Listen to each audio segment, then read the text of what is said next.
Hi, I'm Danielle with Stitch and Designs. Welcome back to my channel. I got another Pimp My Bag series for you. For today's tutorial, we're going to be doing Mike and Sulley. I love this movie. Such a good movie. And even the sequel, or technically the prequel sequel, that one's really good too. Like, I actually really like that one. They did such a good job on it. Okay, for these ones. So these are our Cut and Sews, Lynn's Handmade. These are the Mav Pack patterns. This is the 100% size. This is 120. So you can see the size comparison between the 100 and the 120. You can see the height, the size, the width of it, all the above. So there is a slight size difference. So if you have the option, these will come, these are the only sizes that these are offered in, but some of the other ones for the Cut and Sews through K&A have 100 and 120% size options. So at least you can see the differences. So there's a few things that I goof up on. So one, I start with Sulley. I started with putting the horns on the front like I did with Mike's, but I goofed up in how I lined them up with the curve. Like, I just got them to where they were flat. And so when I turned out the bag, they wanted to flop forward. Like, they definitely needed to come down just a little bit more to the side, and they really needed to follow the edge of the front exterior. And then, because if you truly follow the edge of the exterior, matching up their lines, it's gonna naturally want to have like a curve to it when it's after you've sewn it. And you'll see it when I do this one. Then it'll help it to want to stand up more. But then additionally, so I ended up moving them to the back, thinking, oh, well, when you put it against your back will help it to stand forward. And they still wanted to flop backwards. They didn't want to stand up quite like this. Then I went over here and did Mike's. And I was like, oh, well, let's try top stitching and let's just see what that does. And so I actually top stitched through the front exterior, through the binding on the inside, and it's just in between the little horn pieces right here and right here. And that really helped encourage the horns to stand up more. And then plus it helps keep the binding a little bit more tucked down out of the way of your zipper tape. I did it on this one. I struggled doing the top stitching on this one to help the horns stand up. They definitely did help it stand up more, but they would look, in my opinion, I think it would look really good having it be on the front with that top stitching, and it would just make it a little bit more pronounced and being able to see the horns a little bit better. But that's just my opinion. For the back straps on Sulley, I did it per the pattern instructions, so you can see a completely removable strap on this one. On Mike Wazowski, I ended up doing a limited hardware, so the webbing at the top is hard stitched into this top piece, and it is removable on the bottom, but that's the only place. And then also on Sulley, some little differences, but otherwise they're assembled the same way. This one I did an interior zipper pocket and a slip pocket. On Mike's, I did 2 slip pockets. So I have a slip pocket on the back part, and then I have a slip pocket on the front part as well. So those are some subtle differences between the 2 assemblies. I do full video of this one. When I get to doing Mike's, I fast forward through most of it because it is done the exact same way as this one. The only things that I really discuss and go over, again, is the binding for the horns, the strap, and then when I do the slip pockets for the inside. But otherwise, for the most part, this one is done on a time-lapse, fast-forwarding kind of video.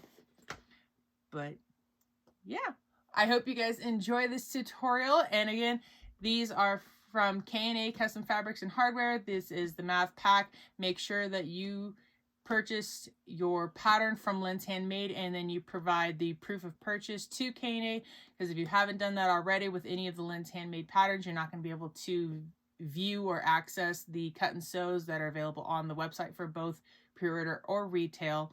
So make sure you submit that proof of purchase there's an email linked onto both of the websites to be able to where you need to send the proof of purchase, and then you'll be able to see these. These are now officially in retirement. I decided to do these for fun after, like, they're pretty much going to retirement, but They will do a special pre-order at some point. I don't know when, but eventually they'll do a special pre-order that brings some of the bags back out of retirement. But make sure to check the retail site. You might find some of these guys floating around in there.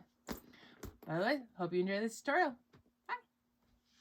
Okay, when your kitty, aka James P. Sullivan, and pop quiz here, can you tell me what the P in James P. Sullivan actually stands for? If you know what it is, without cheating, go ahead and put it in the comments. And then we're going to do Mike Wazowski. I'm horrible with trying to do impersonations. So that was my best attempt at an impersonation of the kid that's in the movie that says Mike Wazowski. Or Boo. Boo says it, and then when they're like, when Boo's all dressed up as a monster, and then all the kids start saying it too.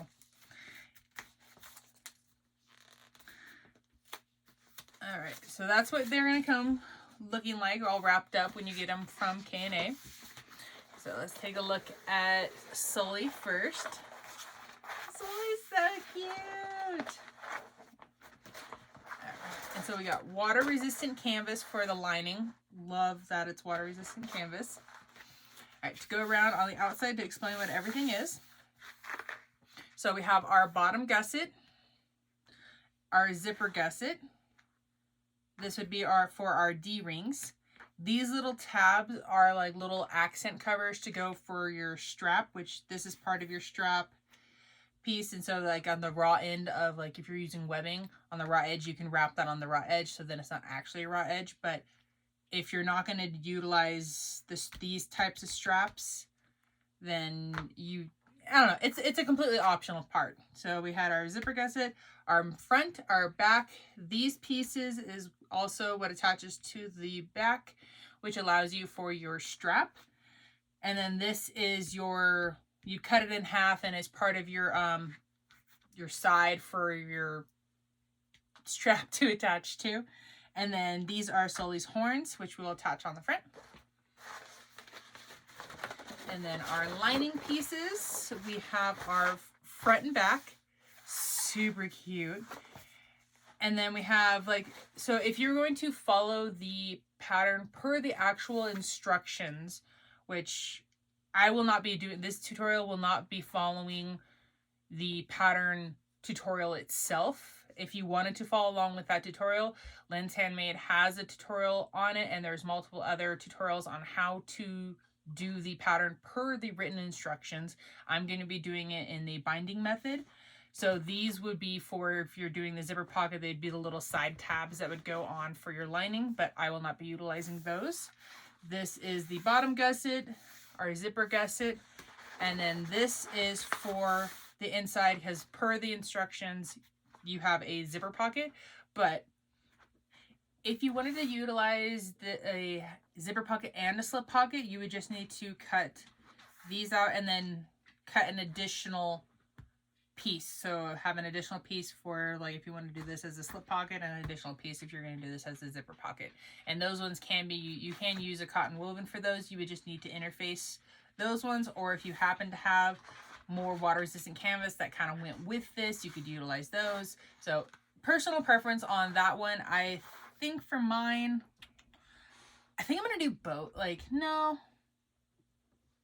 but it's so cute. It's so hard. I always have a hard time deciding, because both of these are so stinking cute. I always have a hard time deciding if I want to just do a slip pocket, because if I just do a slip pocket, like, one of these is on the inside and I lose it, and then same with the zipper pocket, and it's like I want them both to be seen. So darn you, Alex, for making adorable artwork and bags, so it's hard for me to choose.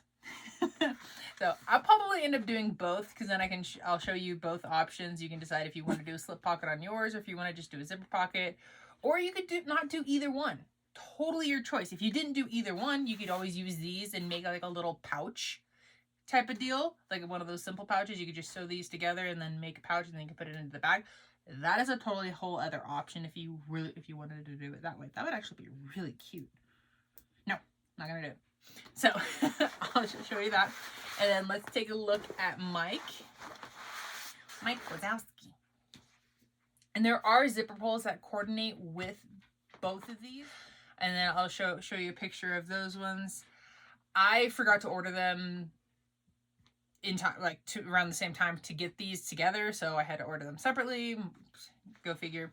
So they're not here, but I will show you a trick. If you are working on a project and you know you have zipper pulls, or you have a zipper pull on pre-order, but you need to make the bag, I'll show you a way to be able to get the zipper pulls that you want to coordinate with it to be able to go on even after you've already made the bag. So I will show you that during the video, or it'll be an after video, because I don't think I'll get them in time for this one. Just for reference, James P. Sullivan is at 120%. Mike Wazowski is at 100%. So those are the two different sizes, and those are the only sizes that I believe they come in. So just like with Sulley, we have the little D-ring anchors to go onto the back to attach to. You have the front and the back. This is your top part piece that goes here to be able for your strap to attach to. This is part of your strap. This is for the D-rings. We have Mike's horns. So there's one up here, and then you have the 3 here. You have your zipper panel. You have your gusset, and then again, these are the little like cover tabs for your strap if you didn't want to have a raw edge. And then we also have the waterproof canvas again for our lining. We have our front and back, our adorable little pocket pieces. If you wanted to do the zipper pocket or slip pocket, I'll end up doing the same thing that I do for Sulley, I'll do for Mike as well. These pieces are the optional pieces. If you are following the actual written instructions, you will need these pieces if you're doing the zipper pocket for the tabs. We have our gusset and our zipper gusset. So lots of cute pieces. Additional cuts that you will need to make, aside from cutting these pieces out, you're going to need interfacing. If you're doing the slip pocket and zipper pocket, like for both of these options, you'll need to cut additional pieces either of water resistant canvas or out of cotton woven, your choice on what you want to do. And if you do cotton woven, you'll need to interface those. For the 100%, it is a small enough bag that you could get away with using like a Decoville light, because it is small. It's compact. If you put in a really heavy duty interfacing on it, it's gonna make it, because I'm doing it the binding method, it's gonna make it really difficult to birth out. If you're doing it per the written instructions, the very first Mav pack that I ever made was vinyl, and I used Decoville heavy. Oh my word, I hated myself for that. So on the 100%, you can almost get away with just cutting and interfacing it with like maybe 2 layers of SF101, or if you have like, I think what I never pronounce it correctly. Wayback. Either way, however you pronounce it, I believe their interfacing is thicker than the SF101, so you might be able to get away with 1 layer. You can use Decoville light, just something that is light that is going to help it.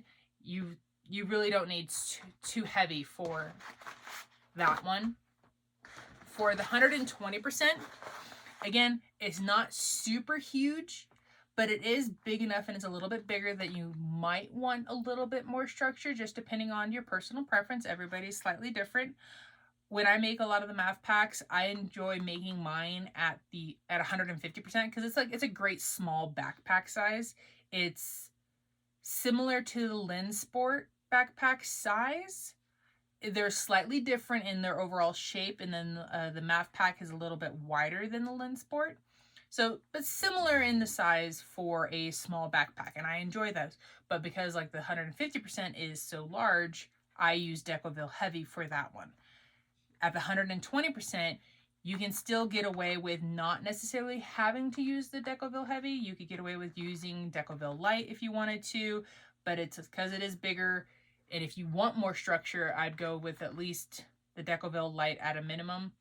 If you wanted to do Decoville Heavy, you can. If you're doing it per the pattern instructions, you might want to stick with the Decoville Light, just because it might be still really stiff to turn like that. And then with birthing the bag, it's a toss-up because it's a little bit bigger. The opening's just a little bit bigger as well, so it's not as bad.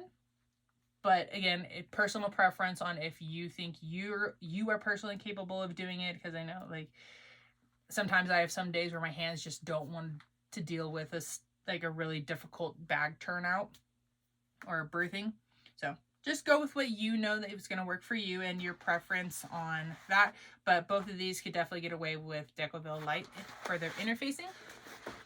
And if you have the pattern, the 100%, you can use the pattern piece to cut out your interfacing because it does have a size piece for that. And then if you are doing it if you're getting just the 120%, if you're able to print that one piece at 120% from your computer, then you don't have to do the little drawing thing and try to figure out how to do that part. But if you're unsure of how to make it at 120%, that's no big deal. I will show you how to do it via the drawing method onto your interfacing. So I'm going to go ahead and cut both of these out, and then we'll start cutting out the interfacing.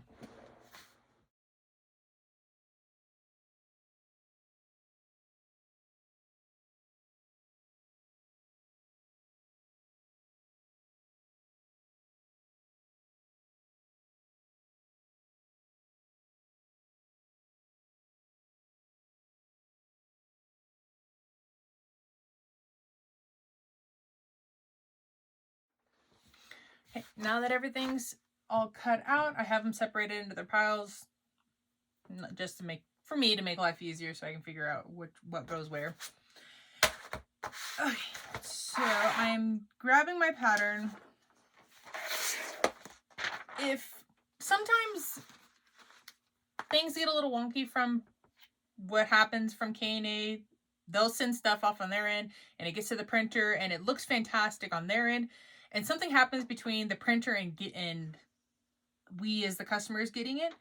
So you can always double check your cut and sew with the pattern pieces. And if my exterior looks fantastic. The lining on some of the pieces, you might need to iron them. And if you're ironing on the waterproof canvas, you want to make sure that you're ironing from the front, because sometimes there is a coating on the back and you don't want to necessarily get that on your iron.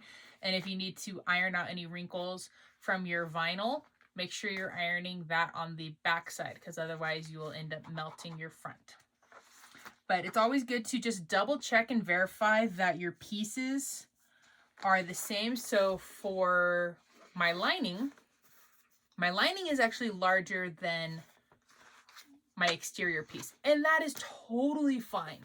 You do, if it's larger, you can always trim down. So that is it's just always a good thing to double check it, especially when you get to your gussets, because I'm going to be showing you guys how to do the binding method. And even without doing the binding method, if your gusset and your zipper gusset are slightly different sizes, or larger, longer than your exterior pieces, it can just become a little wonky, and then things don't want to line up properly. So my gusset piece for the lining is a tiny, a super tiny bit wider, but not hugely noticeable.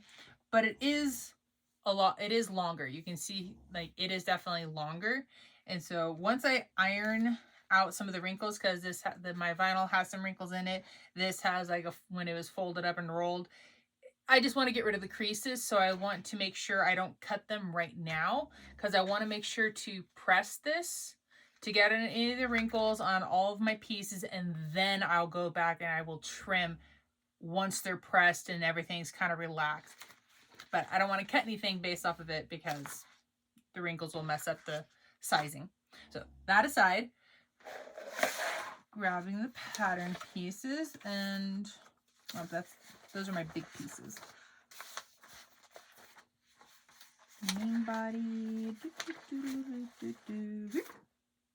Decoville Light. There we go. So if I can pick that up. For my Decoville Light, so this is the 100%, so I'm cutting this out for Mike Wazowski first. Will you fit standing up?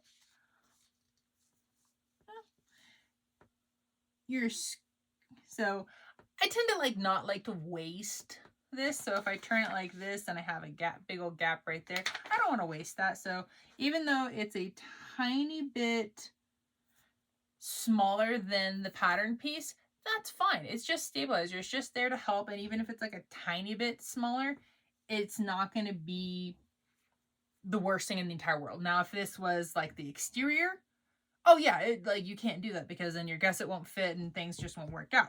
Where being the stabilizer, it's not mission critical that it fits. It's the exact.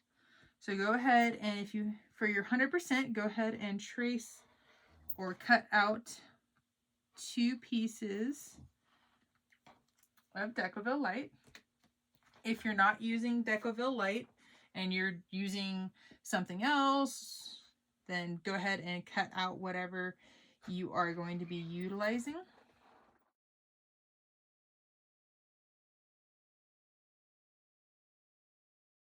So I got those pieces.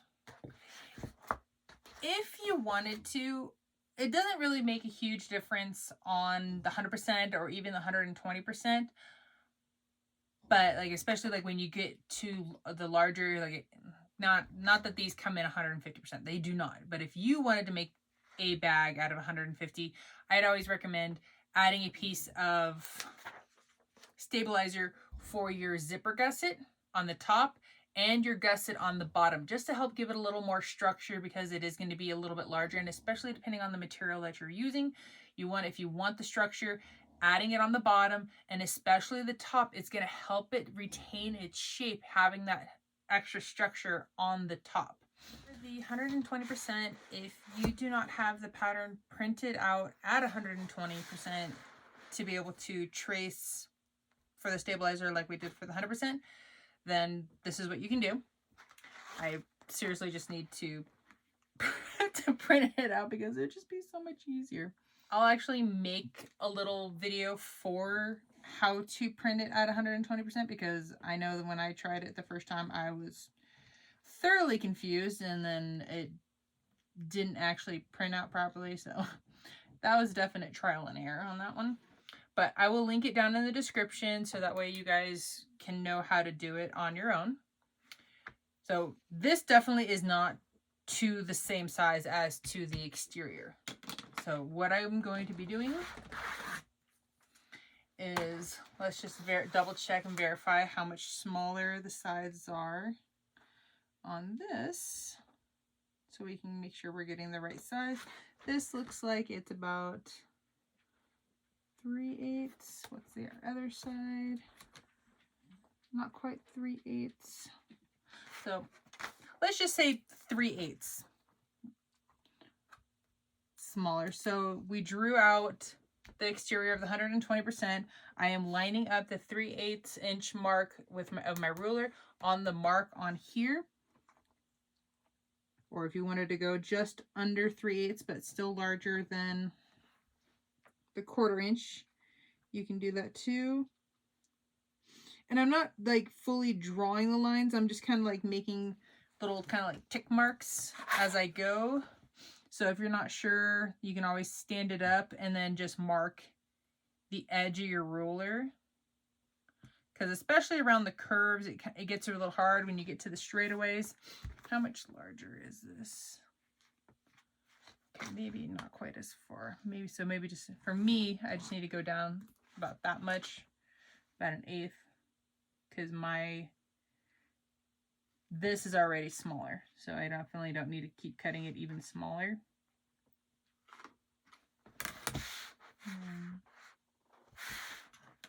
Go down my end.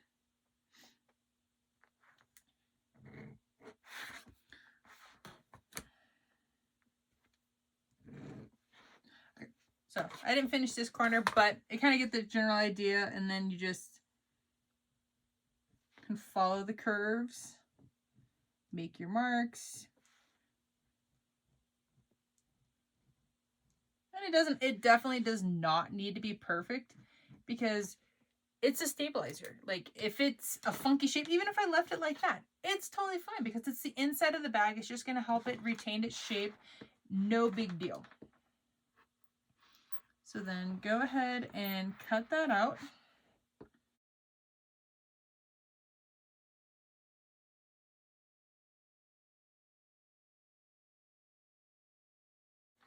So make sure you cut a second one. You're gonna need 2 of these. An option if you do not,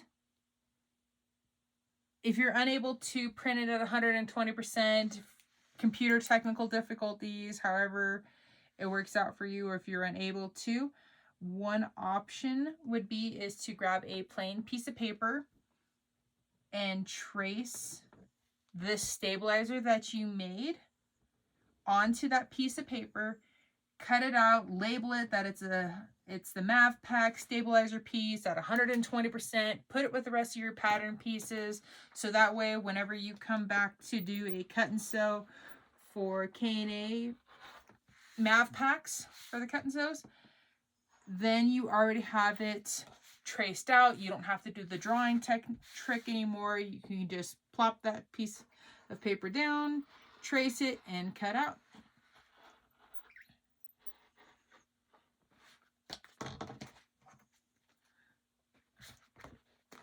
Okay, so I have my front and back of my Decouville light for my 120. If you wanted to add a little bit more structure to your Mav Pack, make it a little bit thicker, you're gonna make it, hold on, I'm just double checking how long we're, okay, so you're going to make it the same length as your exterior gusset piece, so the same length here, or if you wanted to, you could go an inch shorter, so then it would be a 1/2 inch on either side. So you guys can measure this yourself. And then 2.5 inches wide for your stabilizer piece. So 2.5 inches wide this way times your overall length of your exterior piece, or you can cut it a 1/2 inch or an inch shorter. If you wanted to make sure to keep it out of your seam allowances, so if you're doing this on a domestic machine, make sure to cut it an inch smaller so it avoids your seam allowance. If you're on an industrial machine, it's not going to be a big deal. For your zipper gusset, you want to cut this the same length. If you're on an industrial, the same length. If you're on a domestic, an inch shorter in the overall length of this, and then you want to go 1.5 inches wide. Let me double check. Yeah, so you'll go 1.5 inches wide here. So again, that's 1.5 inches wide for your zipper gusset, 2.5 inches wide for your main gusset, and then times the length of them. Make sure to cut them 1 inch shorter if you're doing this on a domestic, so that way you keep those out of your seam allowance. Okay, that's if you really want to make sure that your bag has some more structure to help hold its shape. That right there is 100% a personal preference. I think I'm gonna do that for my 120%. I might hate myself later when it comes time to birthing the bag. If all of a sudden the camera goes mute, you know I'm probably cussing at myself. Right, and then, oops.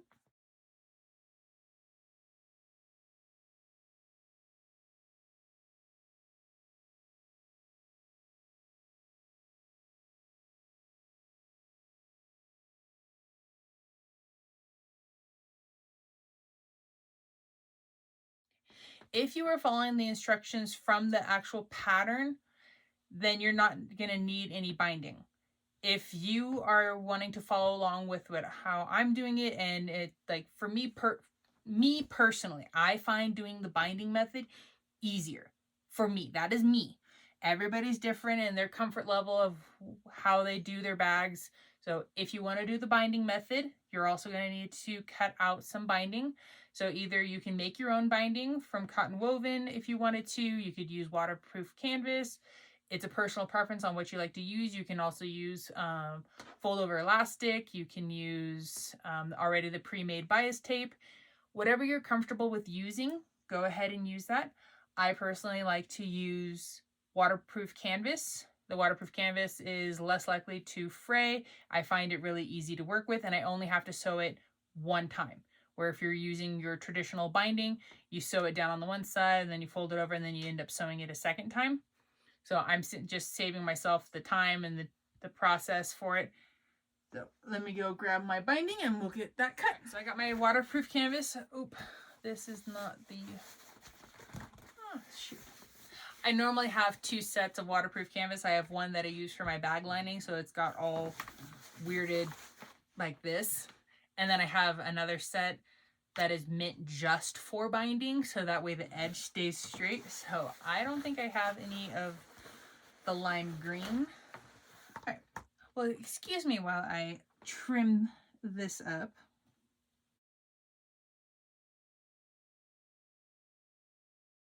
Okay, so I got my edge all straightened out, but I also had this piece that I ended up cutting off, and so I'm actually thinking that this will probably more than likely be long enough. And even though it's a little wonky in its cut, so it's not definitely not straight, but no big deal, because normally at the end I like to trim off my excess anyway. So it is 2 inches wide. So binding is normally 1 inch. I normally like to cut my binding at like 1.25 inches, just because I like to have that extra wiggle room, so that way, because I've personally had it to where when I put my binding on and I'm going around, because you can only see the one side, you can't see what's going on the back side, you can't see if it moves or it slips, and then you're just cruising along thinking, okay, cool, I'm almost done, and then you get done and then you look and then it, like, you missed a chunk of your binding because it wiggled on you or just something happened, and it's like, no, and it's like, I just don't like that feeling. So I tend to cut mine bigger, and then at the end I just trim off the excess. It works for me. So I'm just gonna have to go, because I don't need to cut a really long piece.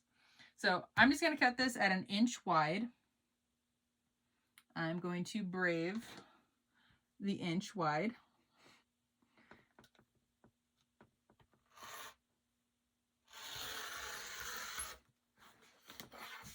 And if all you have is 1 inch wide, it's totally fine.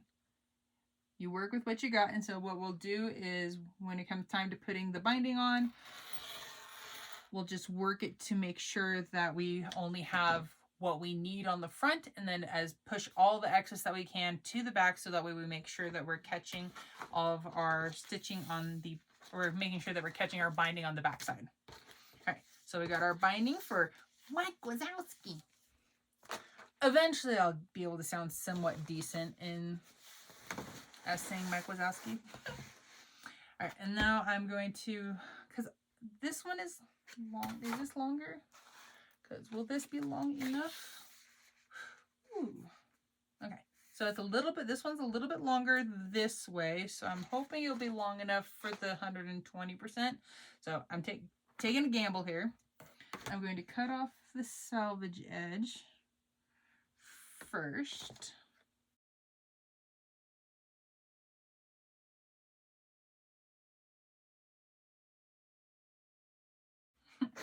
All right, for this one, I'm going to be cutting 2 pieces, and I'll cut them just like maybe 1 1/8 inches, not quite 1 1/4 inches.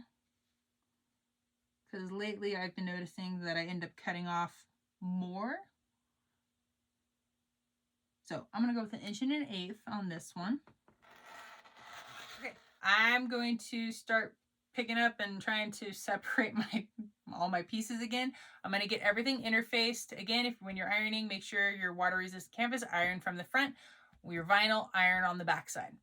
So then once you I'm going to get all of that interfaced, ironed, pressed, looking nice and pretty, and I'll meet you guys back at the sewing machine. All right, let's get started. Well, first I want to go over the pieces before we start actually sewing. So what we're going to do, right now I just have Mike's little horns that he has from his kit, because right now I have my tan thread in, so I'm going to sew these together first at the same time, so then I don't have to change my threads. a bunch of times later on. So I have Mike's. So there should be 4 of those.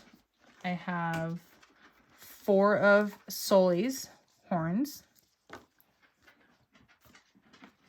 You will need webbing. And so everything, like I said, everything I have that I'm talking about for Sulley's bag, you'll need the same things for Mike's bag as well. So we have webbing. I cut mine to 53 inches. I honestly can't even remember what the pattern says to cut it at, but I did 53. It's like about the same length that I would use for a typical crossbody strap. We have our rectangle piece, which then we can cut in half, and then it can be part for our anchor for the back to be able to attach our strap. And then we have our little really cool strap decals, and it says "We scare because we care." Super cute. And then these are the little tabs that can go over the webbing to kind of give it more of a finished look. These pieces attached to the back to be able to have for your strap to connect to it. These are for your D-ring pieces. I have my water resistant canvas for my binding. So AKA this is my binding. Zipper tape. And then I have a number 3 zipper for the inside zipper pocket. I did cut additional pieces of fabric so I will have a slip pocket and then a zipper pocket. Yeah, I think I'm going to do that one in the zipper pocket. I think that'd be really cute when you open it up and you just see Sulley's face in it. I think that'd be cute. Then I have my gusset bottom, and it's interfaced with Decoville light. This is my zipper gusset, and I have Decoville light on the back of that. I have my 2 lining pieces for the front and the back, and then my lining pieces for the gusset and the zipper gusset. And then of course I have my back and my front, and both of those are interfaced with Decoville light.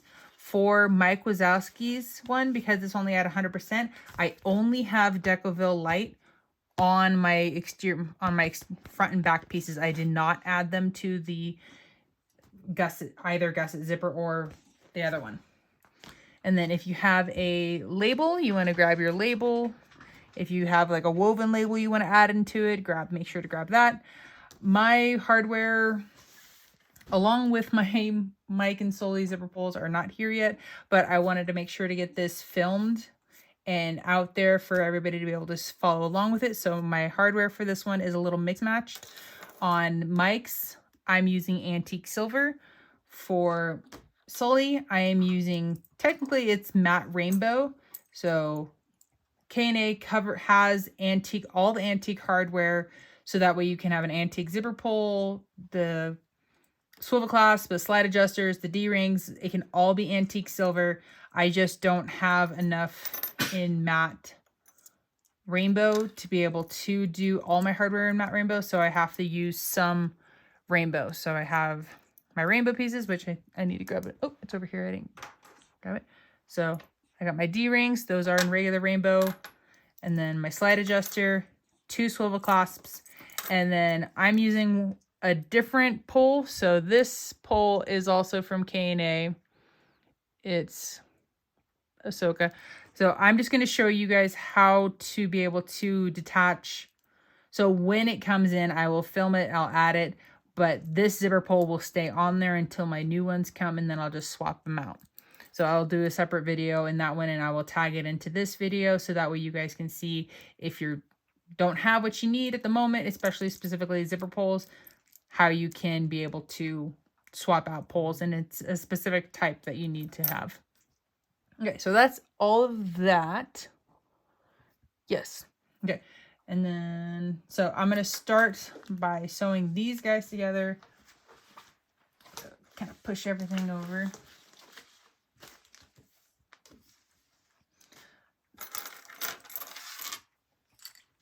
All right, we'll start with Mike's. Mike's are a little bit easier. So what you want to do is, it doesn't really matter. You want to put them, maybe it does actually matter, because that one doesn't want to line up as well. That one lines up better. Okay. Okay, so maybe apparently there is a way to line these up. So yes, it looks like there is a way. So make sure you have them wrong sides together. So you have right sides out. Let me zoom in for you guys. Okay, so we have right side and right side. So the wrong sides are together. If you want to, you can grab a small piece of double-sided stick tape and place that right in there and then squish these together. That will really help hold your pieces together. I would definitely recommend doing that for when we do Sulley's, because his horns are definitely a little more interesting shaped than Mike's are. So I'm just going to forego the double-sided stick tape. I'm just going to throw a clip on there. And so what you want to do, along one of your straight edges is what's going to be going inside your seam allowance. It really doesn't matter. You just want to make sure that you start along one of your side edges, because that way when your seams come back together, it doesn't matter if it doesn't look pretty, because that's going to get hidden away inside of your seam allowance. If you start on your curve, you're going to see your curve. So let's be nice to ourselves and let's start on a straight edge, so that way we can hide it if we don't like the way that it turned out. So you're going to stitch around this at 1/8 of an inch and just go all the way around.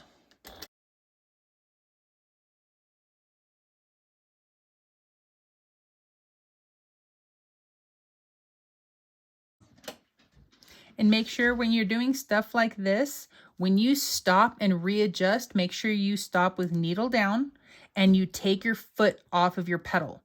If you don't take your foot off your pedal and you're like not paying attention, it can just start sewing and then it can get a little crazy. So I didn't even, on this one, I didn't even worry about back stitching. I didn't really mess with doing any tying off or anything fancy like that, because I know this side is going to get hidden away inside of my seam allowance, so I'm really not that worried about it. So I have one facing that way, and we'll do this one facing this way. Nope, I'm going to start on the bottom.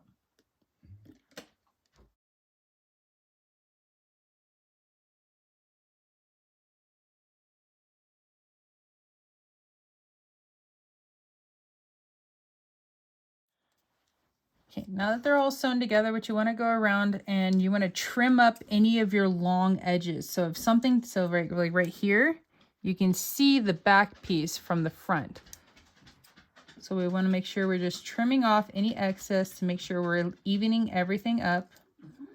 If you wanted to, you could edge coat these if you want to. That is like, it's going to be an extra process and some extra time.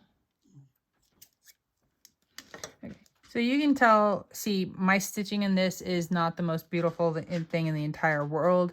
My cutting on this edge is definitely not the most beautiful thing in the entire world. And that's okay, because it's still going to look stinking adorable when it's all finished. So I'm really excited about it.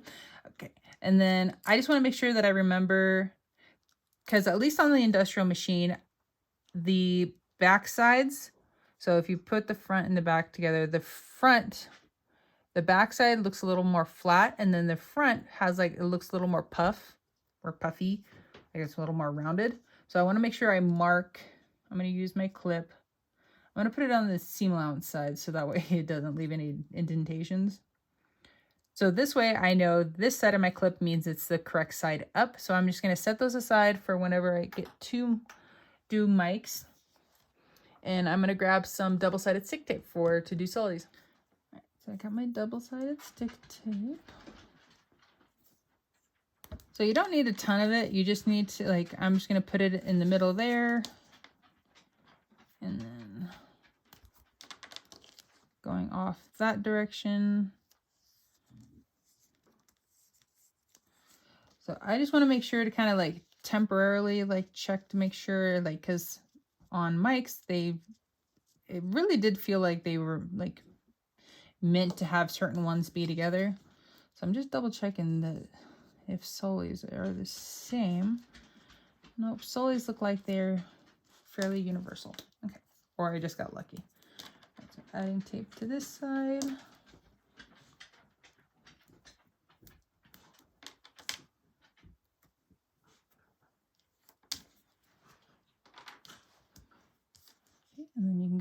peel off the back.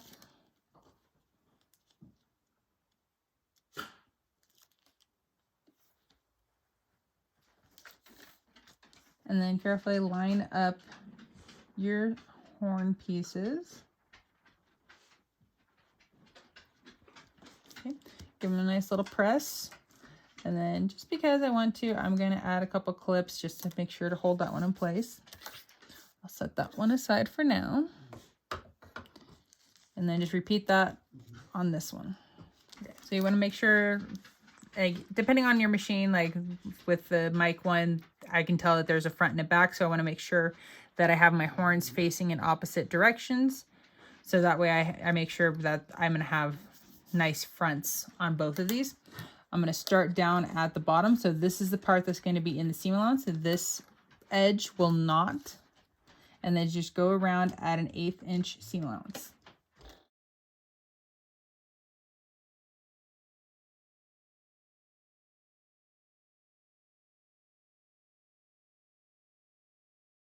Okay. Now that you got both of them sewn together, grab your scissors and just go around, and just like we did for Mike's horns, we're going to trim off any of the excess for Sulley.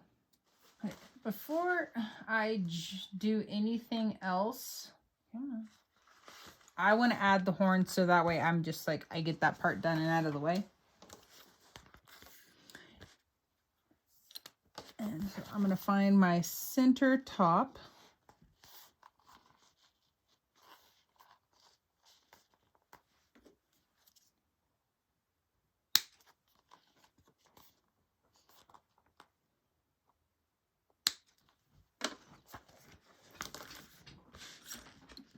And what I want to do, you want to make sure, because eventually they're going to be turned out like this, but to get them in, we're going to need to have them be kind of turned inward like so.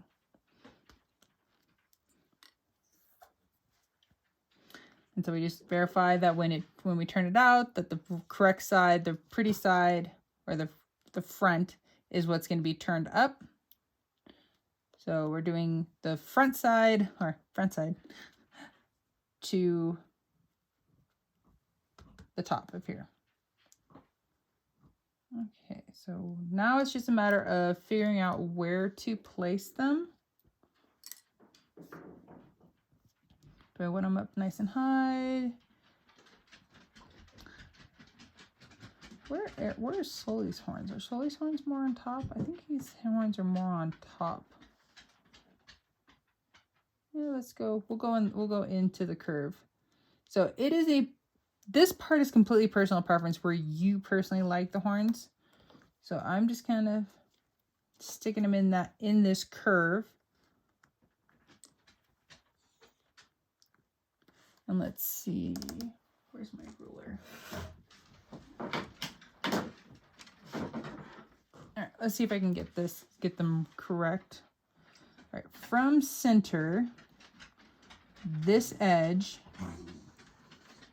is 2 inches.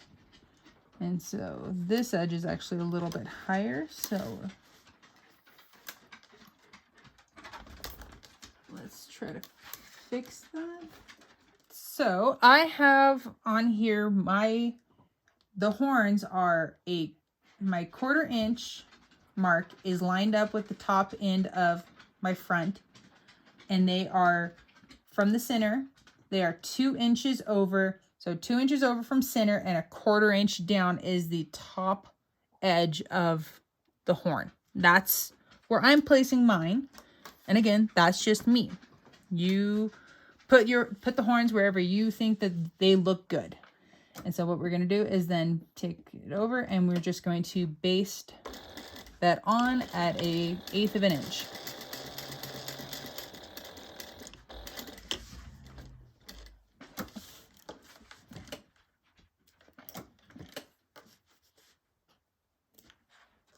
Alright, so at least now the horns are stitched on in place at the moment. We're just going to have to be very cautious when we are basting, adding our binding, that we're not getting this horn, the edge of the horn. So we'll have to like turn it up. So we'll get a little creative when it comes to that part. All right, I'm going to go and switch out my thread color to purple, and I'll be right back.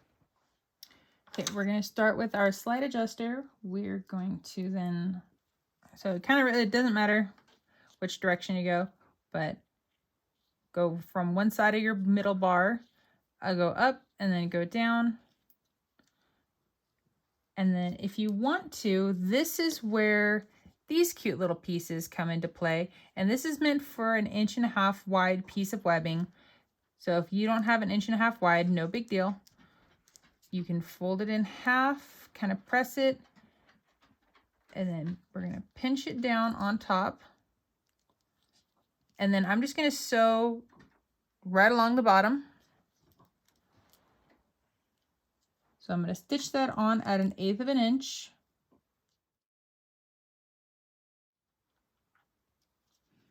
Okay. Once you get that stitched, you're going to go ahead and trim off your sides.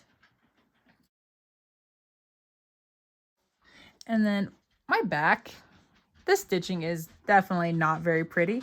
So it's kind of a good thing that that's the back side. So then when we have it down, you're not going to see it, which is a good thing. And so then what I'm going to do is then sew through and pull just a little bit of extra. And I just want to, I'm going to sew through just on the webbing. I'm not going to sew through this piece again. I'm going to go just above it right in there.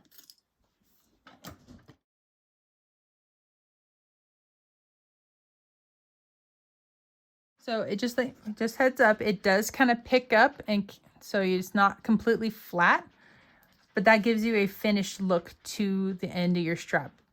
And these are completely optional. You don't have to use them if you don't want them. And then we're going to keep this facing up. So we're going to go all the way down. We're going to grab our rectangle. We're going to slide that on. And then making sure we don't have any twists, we're going to go bring our other end of our slide adjuster, the other end of our webbing, and double check that you make sure that you, after you cut your webbing, that you didn't melt your ends. So we're going to go up the side of where our tab is. We're going to go up. We're going to go over the middle bar, and we're going to go down on the other side. And then just pull the slack. And then just verify that you don't have any twists in this other end.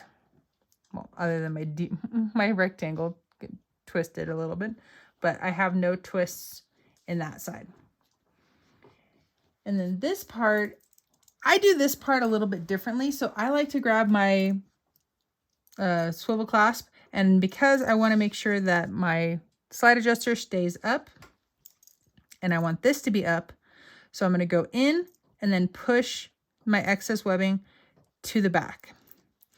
So per the instructions and in the written pattern, she doesn't overlap this like this. She puts this little piece on first, and then puts some glue, and then adds it, and then adds rivets. But because we have this really cute little decorative detail in it, I don't personally want to put any rivets through that.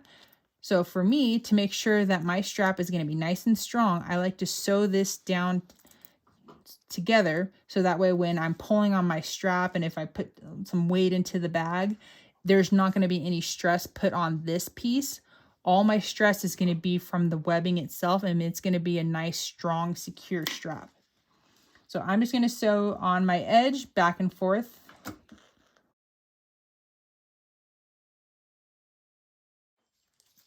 And then double checking that my slide adjuster is up, my little excess piece is to the back.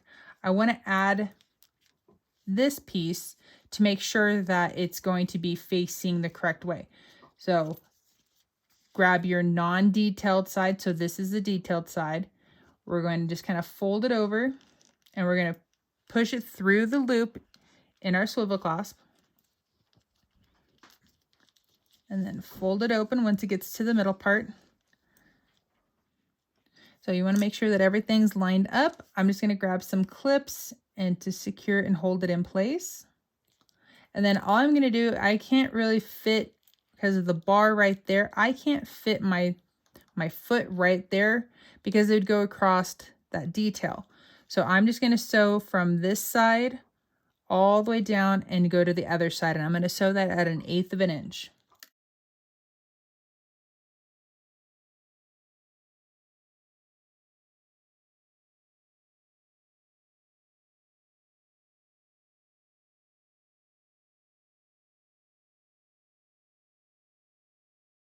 And this finishes the first part of the strap. So I'm just gonna go around and then the little parts that stick up. So I have a little bit of an edge right there. So I'm gonna grab my scissors and trim that little piece off.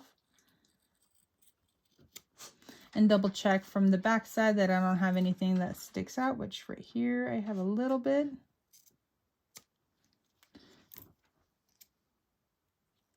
So not too bad.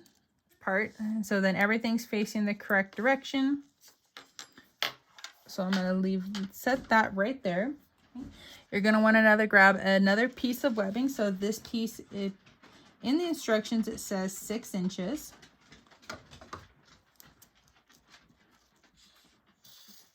Make sure to seal your ends.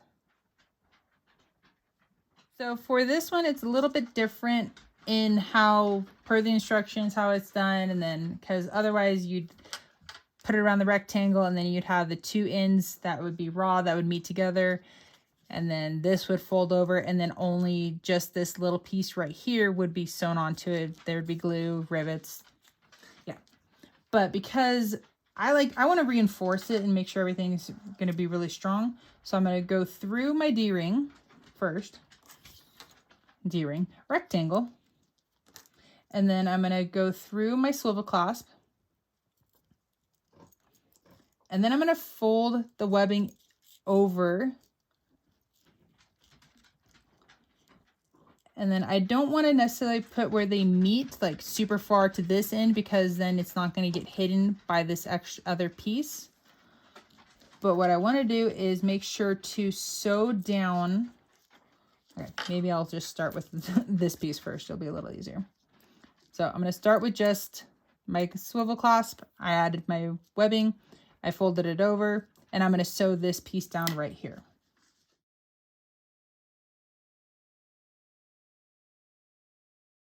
So now that that part's sewn on, now I can go through my rectangle. And at this point, it doesn't matter which direction this part goes, because this is universal.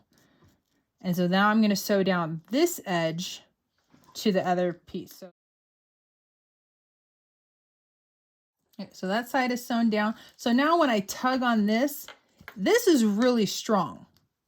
So I don't have to worry about adding any stress on this additional piece. So I don't have to, I don't have to worry about because I didn't add the rivets, is it going to hold? Nope, this is going to hold. All right, now this is the part that does matter, because you want to make sure that this piece is facing the correct side up. So the slide adjuster is facing up and I have everything in a line. So I want to put the decorative side from the back side. I'm going to kind of pinch it together through the opening, or the little loop in the swivel clasp. And then once it gets to the middle, kind of turn and rotate it. And then I'm just going to let it sit there and kind of hold it there for a second. And then I just want to make sure and take a look at my strap. Is everything facing the right direction? Yes. Cool. Perfect. So then what I want to do is, just like we did on the other side, line up so now we have 2 pieces of webbing. So we want to make sure both pieces are still lined up on the side there. And then we want to line it up with our edges. And then I'm double checking that my depth, so this piece and this piece are at the same. So it's not one's higher and one's lower. So they're going down the same amount. Everything looks lined up, looks good. I'm going to put a clip on it just to hold it in place. And then I'm going to sew from one side around and end on the other.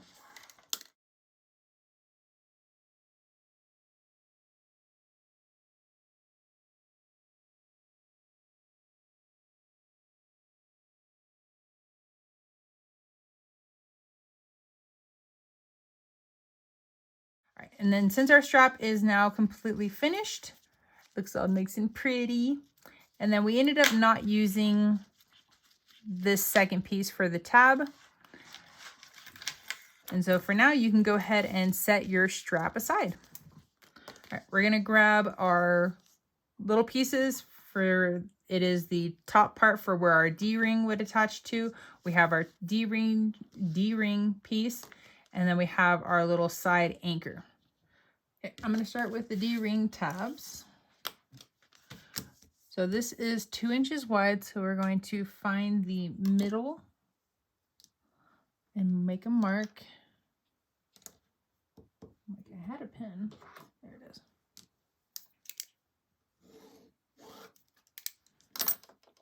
And if you wanted to, you could put a piece of double-sided stick tape right down the middle of this and then fold your edges to meet that line, and then that will help hold it.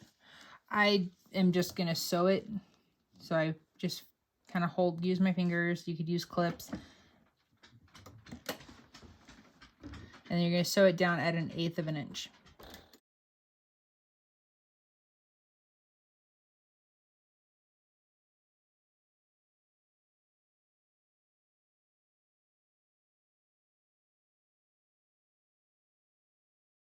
Once you get your little D-ring tab strip all set, we're going to fold it in half and we're going to cut it in half.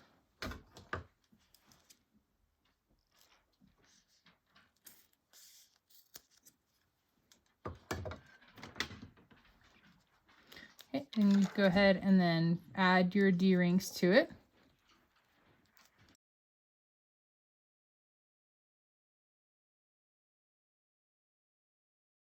So we're going to add our D-ring. So we're just going to have there. How much do I have sticking over? I have 1/2 inch sticking over the edge. And I'm making sure it's centered up on my M or even centered up on here. Grab my other piece. So I'm putting right sides together. And this is where I'm talking one of the parts where it can get bulky if you're doing this on a domestic machine, because that right there is 4 layers of vinyl in just this tab. And then you're going to sew through 2 more. So you got 6 layers of vinyl. Granted, it's not the thickest vinyl in the entire world, which is nice, but it's still 6 layers of vinyl. So if you wanted to keep this top part here, make this little piece from cotton woven. That would just help reduce the amount of bulk and just make your machine a little bit happier. And then you're going to sew around. You're not going to sew the bottom, so you're just going to sew from one side over and then down, and you're going to do that at 1/4 inch seam allowance.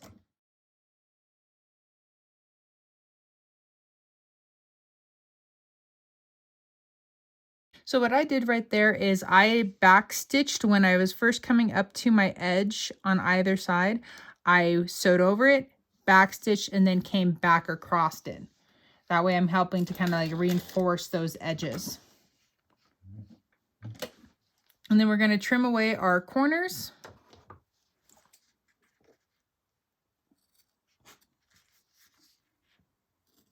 And we're going to leave that excess there.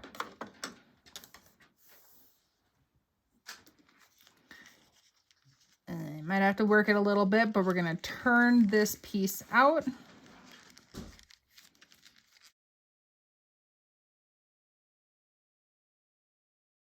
And if you have like a little turning tool, we're going to, mine's a mechanical pencil. It totally works. And then we're going to poke it into the corners. So we're just going to kind of roll the seams and then get them to line up. And then we're going to top stitch this at 1/8 of an inch, and we're going to top stitch all the way around.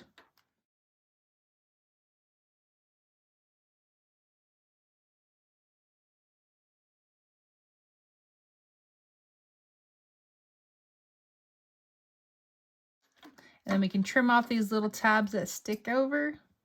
And we're going to go up to our top, and we're just going to, so we kind of have like a flat spot right here where it starts to curve down on either end. We're going to line up this piece right in there. If you want to, you can find the top center, and then you can find the center of this and get them all lined up. I'm just kind of, I'm going to eyeball it. I just put a clip on there to help hold it in place. There we go. And then you're going to baste these together at 1/8 of an inch.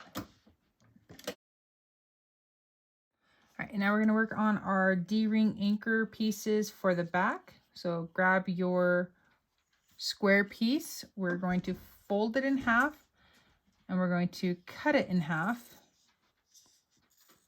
So we have our part of our triangle piece. We have our D-ring tab, And again, this would be, if you're doing this on a domestic, this would be easy with if you're utilizing, this was cotton woven. So we have our half.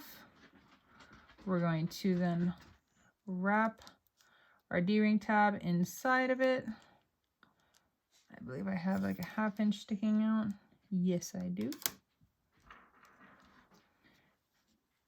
And then we're going to top stitch, or we're going to sew this at a 1/4 inch seam allowance.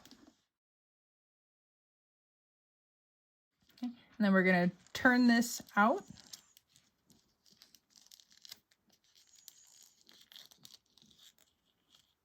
And then grab your little turning tool and poke it back into that corner.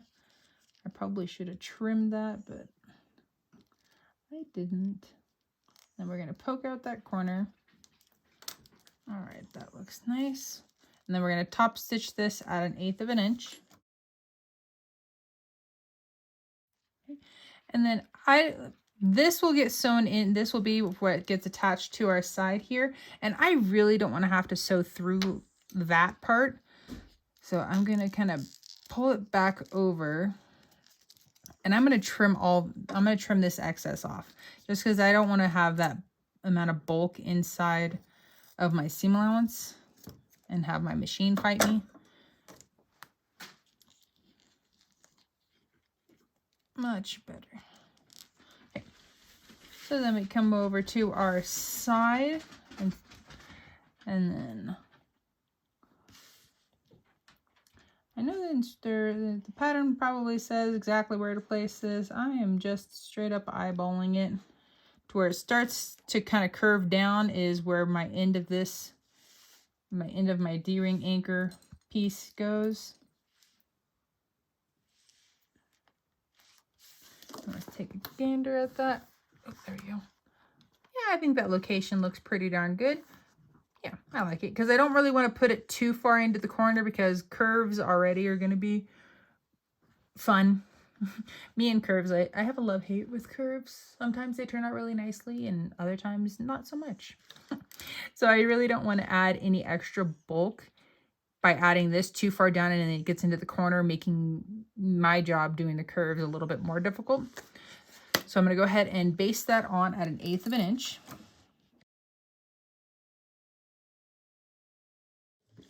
And then whatever part is sticking over, so from the back side, go ahead and trim that off. Well, now the exterior is at least prepped and ready to go. So now we get to start working, well, not all the exterior because we still have to put the zipper apart. But we can now move into our interior. And I'm going to grab our lining pieces. I'm going to find the center of one of the pieces.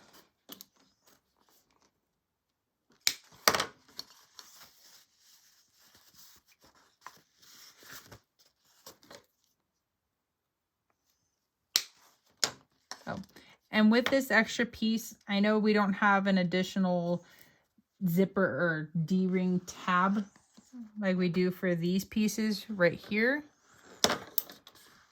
But if you did these out of like purple cotton woven and you wanted to add another one to this side over here, you can use this extra piece and do that. So then you have a tab on both sides. If you wanted to, you would just do the same process for this piece as you did for this one.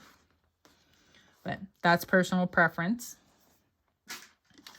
All right, so I got my top and my bottom centers already found. And I am not doing the little tab thingies because I'm doing binding. So I want to use, oh, decision time. I need to make my decision.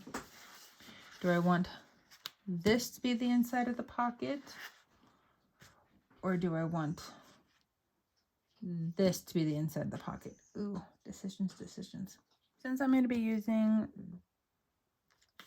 I'll probably use this one as my slip pocket just because right now it's really close to the edges and it's really tall, not leaving me a ton of room. And then this slip pocket doesn't need to necessarily be that deep of a pocket. So I'll have a small seam allowance on the bottom kind of a little bit bigger on this side, I can have a bigger one on this side and then a bigger one on the top. So that way I get a decent sized slip pocket, be able to go on here.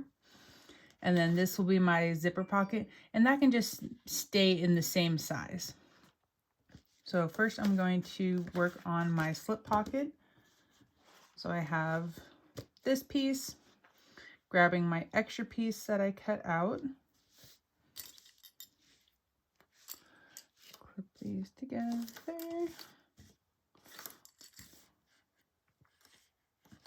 And then I want to be able to see where the signature is. So I can kind of see it through the back side of the water resistant canvas. So I'm going to work from this side so I can actually see what the heck I'm doing. All right, so so my signature is over on this side. And so I have lots of room over here. So I'm going to actually do a 5/8. Let's do a 1/2 inch. Oh no, wow. Yeah, let's do 5/8. I was looking at something else. Okay, we can do a 5/8 inch seam allowance. So I'm going to start further down so that way I can have room for a pocket. All right, 5/8. There we go. And then back stitch. And then the bottom is going to be a 1/4.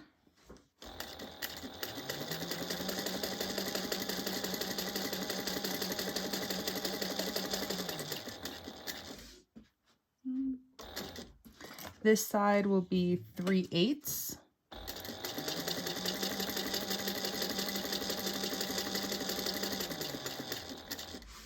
And this is going to be the biggest one. So we are at,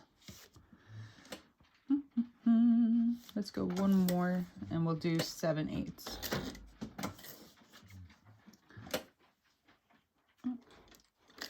My one was a little long. Okay, so the top I'm doing a 7/8.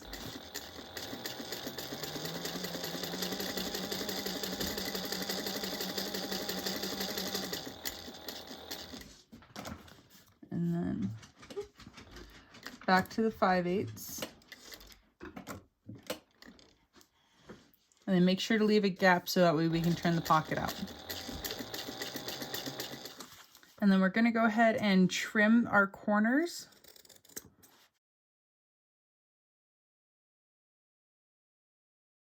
And then we can trim down the length.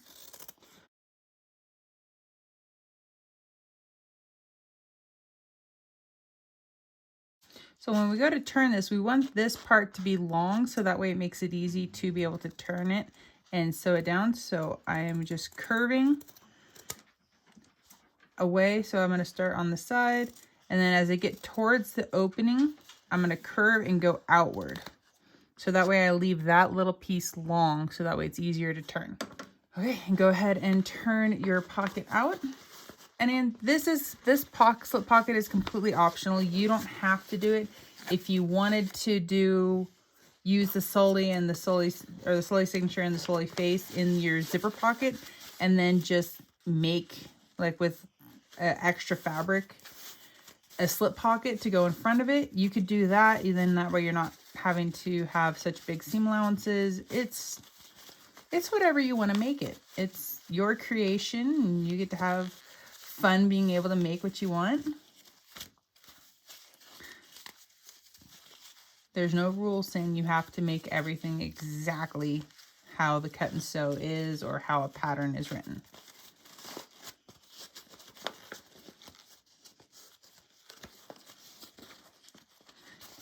Okay, once you get it turned out, go ahead and start working on poking those corners.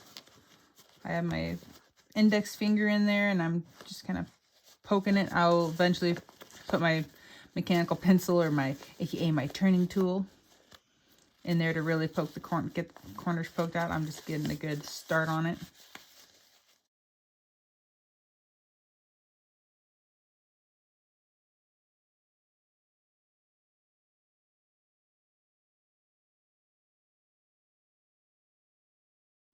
Right, but if we're gonna tuck this part in, and the nice part about it being long is that it's really easy to get them to turn down and stay down. Because if they were super short, it'd be a little more difficult to get those little pieces to stay tucked down in. Okay, so we got our pocket. I'm gonna go ahead and I'm gonna skip pressing, but you don't have to if you don't want to. I'm gonna top stitch this at 1/8 of an inch.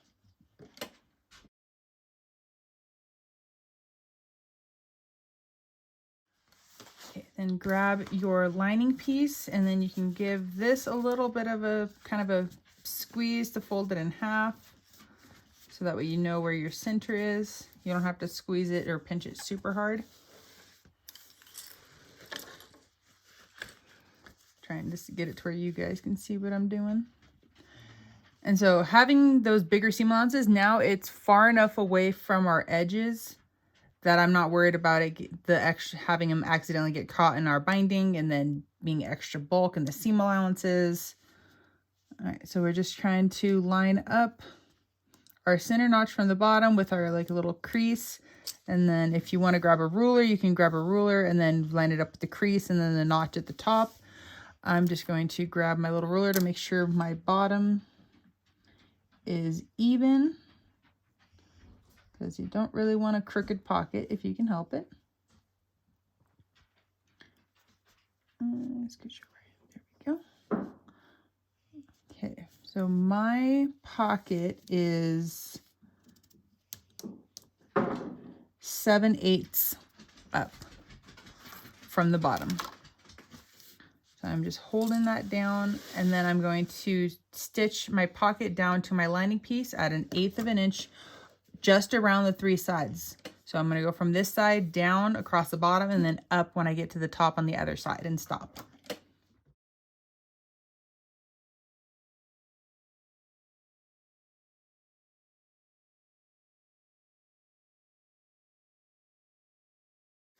All right, so we got our slip pocket part done. So then we're going to add or at least I'm going to add my zipper pocket right above the top of this. So we're going to grab our excess piece. So if you were just going to be using these 2 pieces and making your zipper pocket, whatever one that you draw your rectangle on is going to be the one that is, so we see our zipper, let's just imagine our zipper pocket here. If when we turn it over, the zipper, so this is what I'm going to draw my rectangle on. So this is the side. So if this were the inside of my pocket, this would be against the back of my lining. And like, let's say this one would be here. So from this side, if I were to open my pocket, and so I'm just going to pull it down, this would be attached to this part. So when we opened it, we would see Sulley's face. So depending on which one you want to be seen when you first open your pocket is the one, if you want to see it, set it aside. You don't want to accidentally use it. So we're going to utilize the piece that I don't necessarily care if it gets seen or not. So this will be this piece. I'm going to find my center top. Just make a little notch.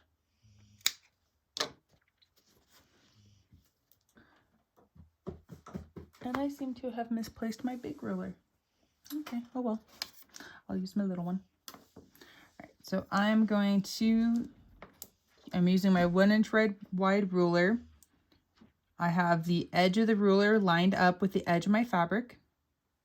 I'm going to, so this piece is just over 7 inches wide.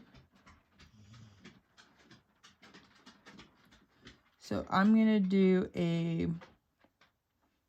probably like a 6.5. So go 1, 2, 3. Ooh, yeah, and so I'm just going just over 3. So not a full 3.5 or anything, but just over, so I can 3 1/8 or 3 1/4, and then do the same thing going the other direction. So 1, 2, 3. And the reason I don't want to go to the half is because I'm getting really close to the edges, and you really want to leave space over there. So that way when you sew up your zipper pocket, you have that available for you.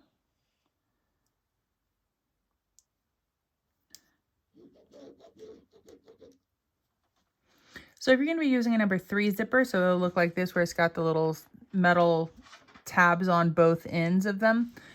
You want to draw your little box to 3/8. And then if you're using a number 5 zipper, you want to use a 1/2 inch. So just depending on the type of zipper that you are using will determine the size of the box that you draw.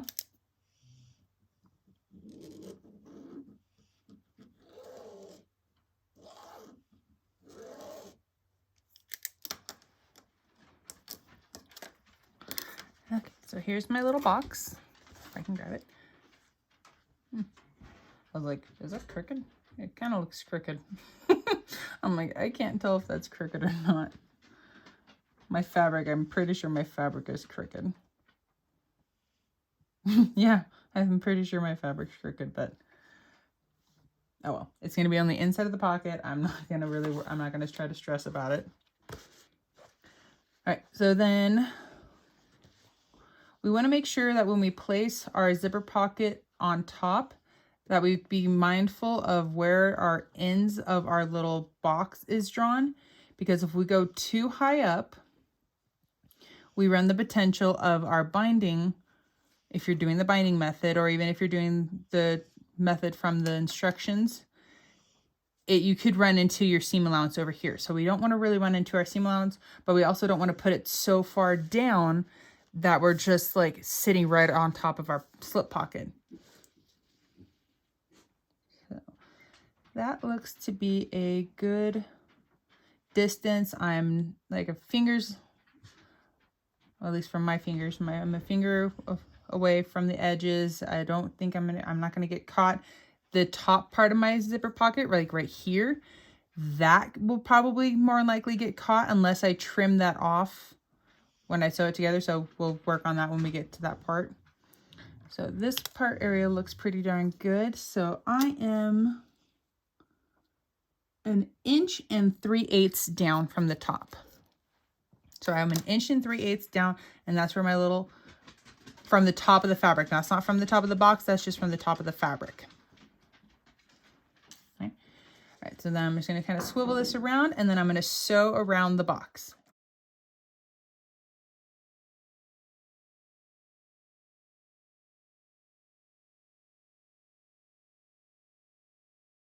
All right, now that your box is sewn, we're going to just kind of crease this in half. And I'm going to make a small cut right in the middle.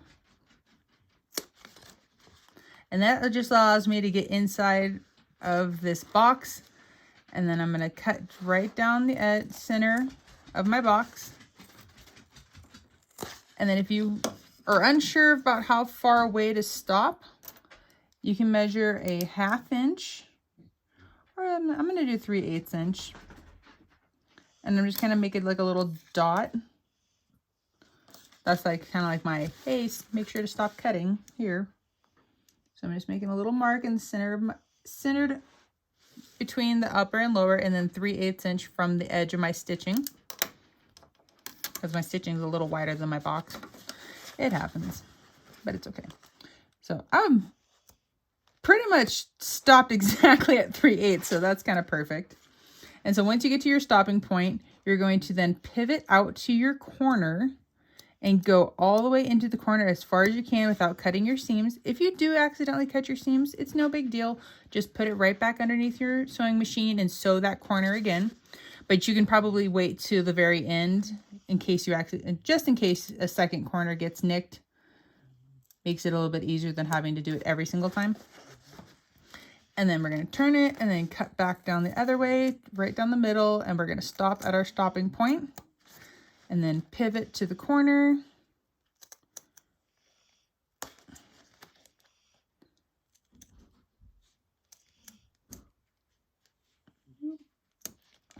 And then if you did happen to nick anything, go ahead, take the time to go and sew around that corner again just to help reinforce it. If not, awesome, let's keep going. All right, so now I'm going to turn, I'm kind of pressing my fingers up against fabric and then kind of pressing it down just to kind of help with like the pre-turn, because we're going to turn this pocket to the back. And so because this is a water resistant canvas and cotton type material, you can take this over to your iron and press these seams to where they get them to lay flat. But if you just want to do finger presses, that works too. And I'm adding a couple clips in there just to kind of help hold what I've pressed. So that way it doesn't decide to get a mind of its own and unpress itself. Because sometimes you get some of those fabrics and they're just like super difficult to like want them to hold still, and they keep moving and shifting. Yeah. So, all right. And then double check and make sure that you are pulling your I guess the inside of your pocket, and you're pulling that out.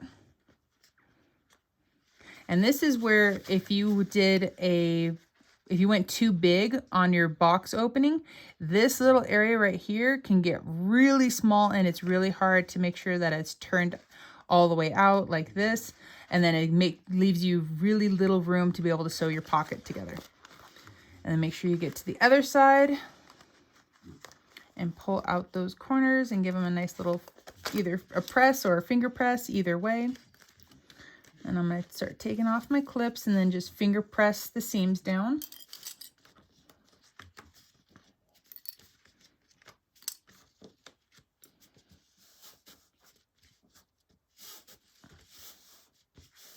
All right, that looks pretty darn good. I'm happy with that. All right, then we're going to grab our zipper, and then depending on which direction you'd like this zipper to open, so if you want it from left to right, make sure your zipper, when in the closed position, is on your left, or if you want it to open from right to left, same thing, just in the closed position, have your zipper start on the right. So I like mine left to right. And then if you want to, you can grab some small double-sided stick tape and place that on either side of your zipper tape. And that will just help when you go to do this next part. It'll make it a little bit easier just to help it hold it in place. I like to live on the edge. So I just kind of eyeball it. Okay, that looks pretty centered. Sometimes it turns out better than others. Sometimes I'm just like, wow, that's crooked. But it's like, yeah, it's the inside, it's a zipper pocket. I'm like, I'm not going to notice it that much, so it's okay.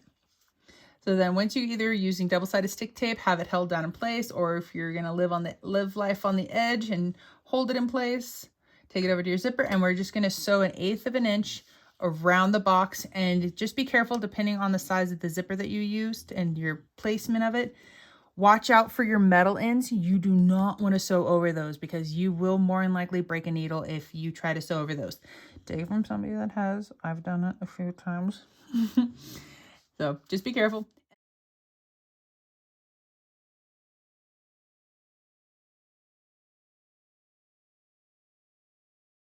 And then when you get to this edge where your zipper is, make sure you stop if you're using a number 3. If you're using a number 5, I should have said this before I started sewing. If you're using a number 5, make sure you add your zipper pull to your zipper prior to sewing this down. So then your zipper will sit in the middle of like somewhere in here, and then you'll sew around, and then you don't have to stop here where I am. But if you're using a number 3, make sure you stop at this point, because you need to put your zipper on the inside of the opening. I've also done this one before. So, because otherwise, if your zipper's on this side, you can't open your pocket. So I have my foot lifted. I'm going to grab my zipper, and I'm just going to try to push it in there. And that's where it's nice if you start a little bit further away from this edge over. So kind of like I'm far enough away from the edge, so that way I have like this, I have a little wiggle room to be able to get my zipper all the way in. I've done it to where I've started really close, and then it's just like, it's a nightmare trying to get it into just that tiny little bit of an opening. Okay, and then just make sure you push your zipper teeth back together, and then finish sewing it up. Okay, I stopped where I started, and I'm going to pull some long tails. And this really is mainly just for the industrial machines. If you have a domestic machine, if you normally do the pull the long tails and then tie it off in the back, you totally can if you want to. But you can also just back stitch, and because your thread's a little bit smaller and your needle's smaller, it's not as noticeable. So I'm going to work on pulling my threads from the front to the back, so kind of moving them around. Hopefully, Okay, is that it? Sometimes this part is easier said than done. All right, so I got those two, so I'm going to set those aside and put my finger on top so I don't try to pull one of those threads. So grabbing my other one, oh, that one's much easier. And through the loop, pull it through the back. Cool. Now I have all 4 threads on the back, and I like to triple knot these. Okay, and we're almost finished with our zipper pocket. So that looks pretty darn good. All right, we're gonna flip it over. So we're gonna work on this side. I'm gonna grab my Sulley face. I'm gonna put it right side down so my right side and right sides are together.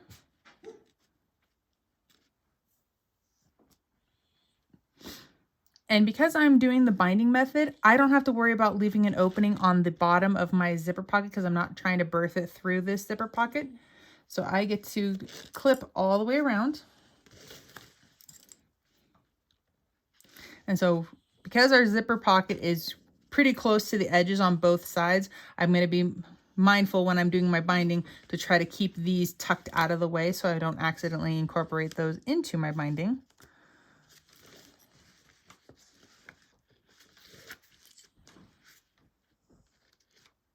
Okay, I'm going to flip it back over, and then I'm going to make sure that I keep my lining piece out of the way.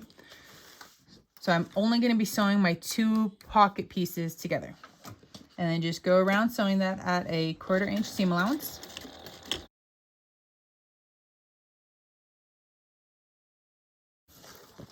And depending on where you placed your zipper, be mindful of where that little metal tab part is. I'm going to be missing it on mine, but if yours is really close to the edge, you might have to kind of get a little creative sewing around it so you don't accidentally hit that.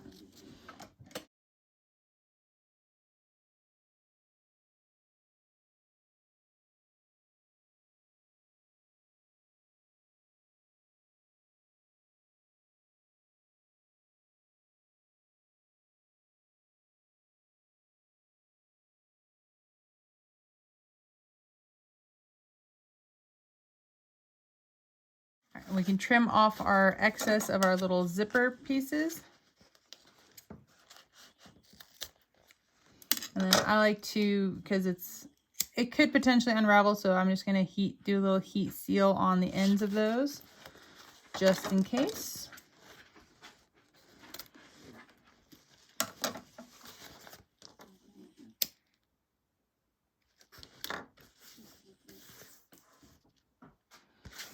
And so I can see the edges of my pockets up here. And then if I wanted to, I could go back in and I can sew more of a rounded corner here and then trim off that so I don't have to get that in my seam allowance. If you're doing a domestic, that is a good option for you to do, because you definitely, if you're worried about adding extra bulk, this would definitely be adding extra bulk.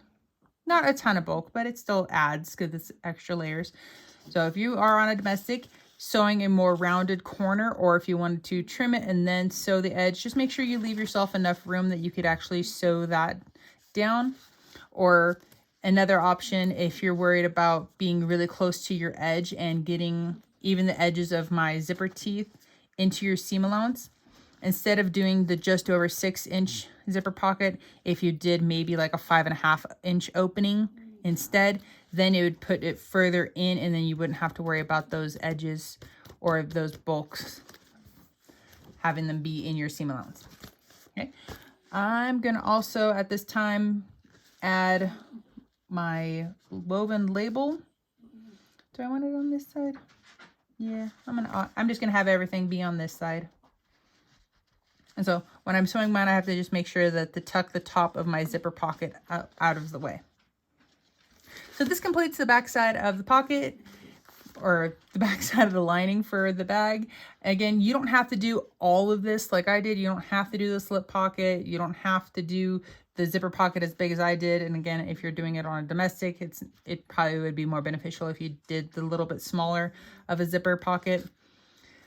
But yeah, so this is all done. So we can set this aside, or actually, you know, I am going to go ahead and just baste this onto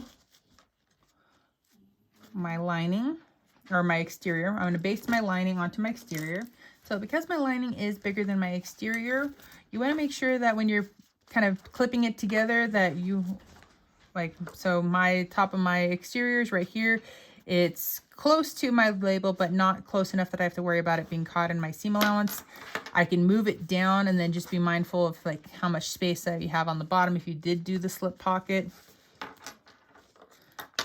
So, and we kind of have to, we're just, I know my zipper's teeth are gonna get into my seam allowance, but I'm just gonna kind of roll with the punches, and then I'm gonna actually move my zipper over to the middle so that way it's not super close to the edge, because I don't want it to cause potential issues.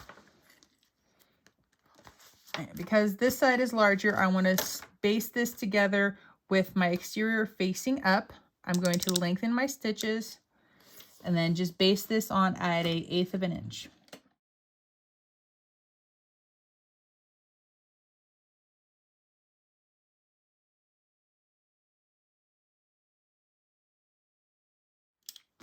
Okay, once you get it all basted together, you can go ahead and trim off the excess of your lining. Okay, now my back exterior piece is all ready to go. And again, you only do it like this if you are doing the binding method. We're going to grab our front piece and our other lining piece. We're going to place those wrong sides together and clip them, and we're going to baste those together now. All right, well, our front is now all ready to go. Oh, he's gonna be so cute. All right, we're gonna grab our zipper gusset. We're gonna grab both the exterior and our lining. Oh, there it is.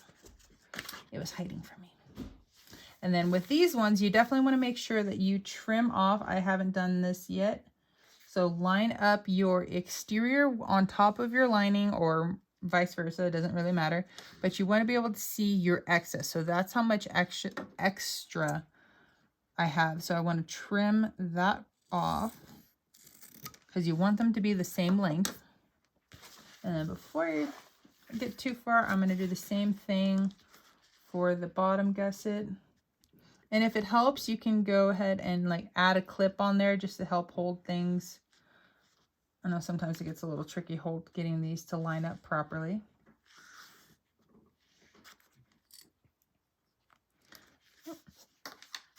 So that's how much extra I have on this one. So I'm going to cut that off.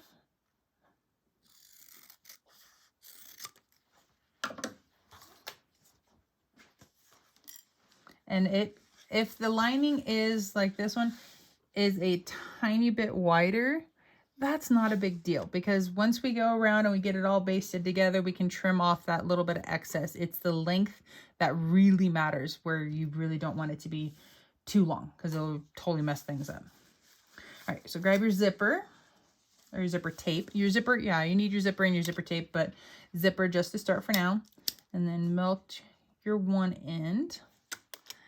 And then we're going to lay out our zipper on top of our zipper gusset. And I like to do mine just a little bit longer, because the few times I've done it to where I cut it exactly the same length as my zipper gusset, my zipper has managed to weasel its way out and come undone, which has been ultra devastating. But so I have learned my lesson. So I like to make mine a little on the longer side. And I do a couple extra little things to make sure that it doesn't come undone too, that I will show you. All right, so you can set the rest of your zipper tape aside. Make sure, did I already heat seal that? Nope. Heat seal your other end as well. And then since the lining is more of a directional print, so it just kind of depends on which way you want it to go. But the exterior piece really isn't quite directional, so I don't think it really matters as much. So I'm just going to grab my right. So this is the right side of my zipper, the right side of my lining. This is the wrong side of your zipper. So I'm going to lay right side of my zipper to the top, to the right side of my exterior. And I'm going to clip those, lining up my edge.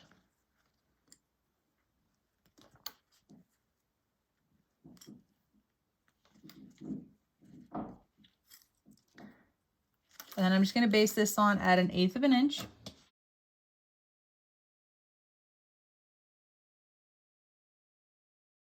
And then make sure you drop your stitch length back down to what you were using before the basting. And then depending on which direction you want this to turn out, so we're going to lay right side of the lining down on top. So it'll be lining and exterior, right sides together, lining and zipper, the right side to the wrong side. So we're making a little zipper sandwich.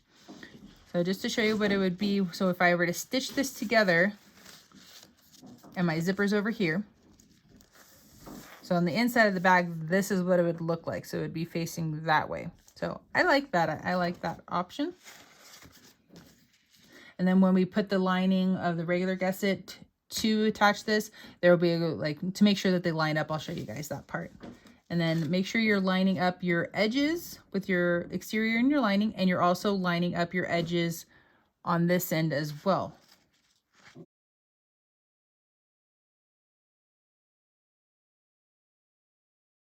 So mine's still just a tad bit longer. I can, at this point, I can trim it, or I'm just gonna leave it for the moment. Yeah, because that side's lined up. So we're good there. Because we're gonna be sewing this at a 1/4 inch seam allowance. If you're doing this on a domestic, something to help is, because the zipper on this side, the zipper teeth stand up. On this side, it's the back of the zipper is a little more flat. So if you ever have to get super close, or you don't have a zipper foot and you need to be able to get in and do the 1/4 inch, sew it with your zipper teeth facing down, so that way this is a little bit flatter, because then it's a little bit easier if you're trying to sew it with your zipper teeth up and then you're trying to balance your foot on it, and then it can get a little wiggly and sometimes it's hard to balance. So to make it a little bit easier, sew it with your teeth down so the flat side's up, and it'll be a little bit easier to be able to balance your foot if you don't have one. So we're going to sew this together at a 1/4 inch seam allowance.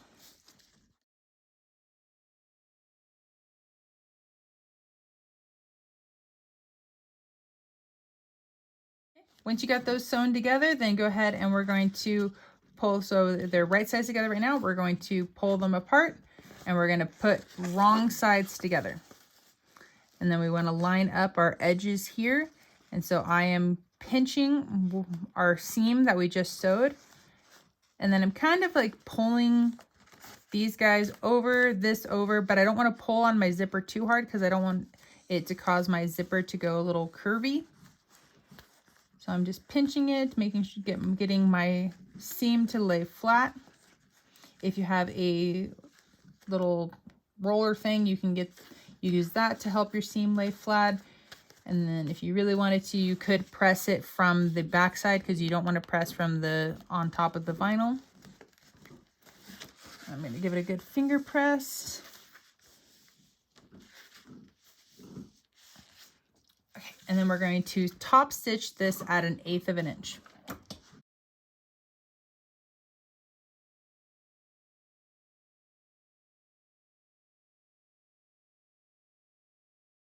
All right, then we're going to grab our zipper pull, and just a reminder, I am using not my Sulley pull, because I'm waiting for that one to arrive, because of course I didn't order them at the same time. So I'm using this one, and I will have a separate video in showing you how to swap out this piece. So I will link that in the description, and we'll get there when we get there. And so this is where we need to, because we want the zipper tape needs to stay to the front. So this is gonna help you determine which direction you want your zipper to open. If you want it to open from left to right, you insert on the right side. If you want it to open from right to your left, insert on the left. Okay, so I want it to go from left to right, so I'm gonna put it in on this side. And before I got a little ahead of myself. So if these were together, you want to take a look at the length. So these are pretty darn even.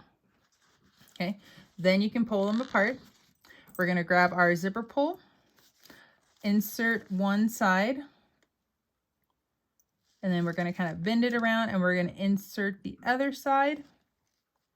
And then we're going to be holding. And if you have a zipper jig, go ahead and use your zipper jig. If you don't, go ahead and continue to watch or follow along. And we're going to, I'm pushing down my zipper, and then I'm holding my teeth. And then see, when I push them together, you see how this side is up a little bit higher than this side. So if I were to pull that on, you see it creates that little bit of a bubble right there. It kind of pushes out to that one side. And we don't want that. We want it to look really pretty. If you're using 2 zipper pulls, you're going to be doing, it doesn't matter which direction, which side you put it on, because you're using 2. And so then you would do what I'm doing on this one to the other side, but I'm only using 1. All right, so we're going to try that again.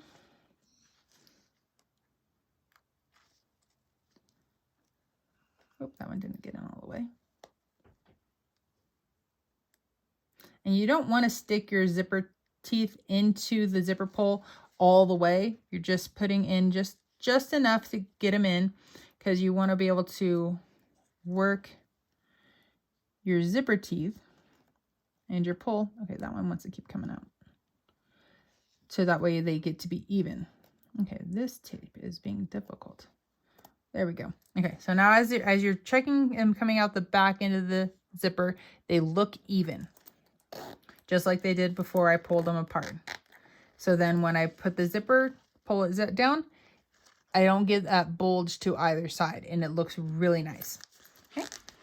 So if you're doing double pulls, do that same step on the other side. And if not, we're just going to keep going. All right, so this is going to be to the front. So we're going to grab so this one doesn't matter because it's non-directional. So we're going to lay that right on top, lining up our edges, not to the edge of the zipper tape, but to the edge of our exterior and our lining. So we're lining all of that up. And I'm going to clip that together. And we're going to baste that on at 1/8 of an inch. And then to help keep your zipper teeth and your zipper from pulling out like it's done on me, I like to back stitch over my zipper.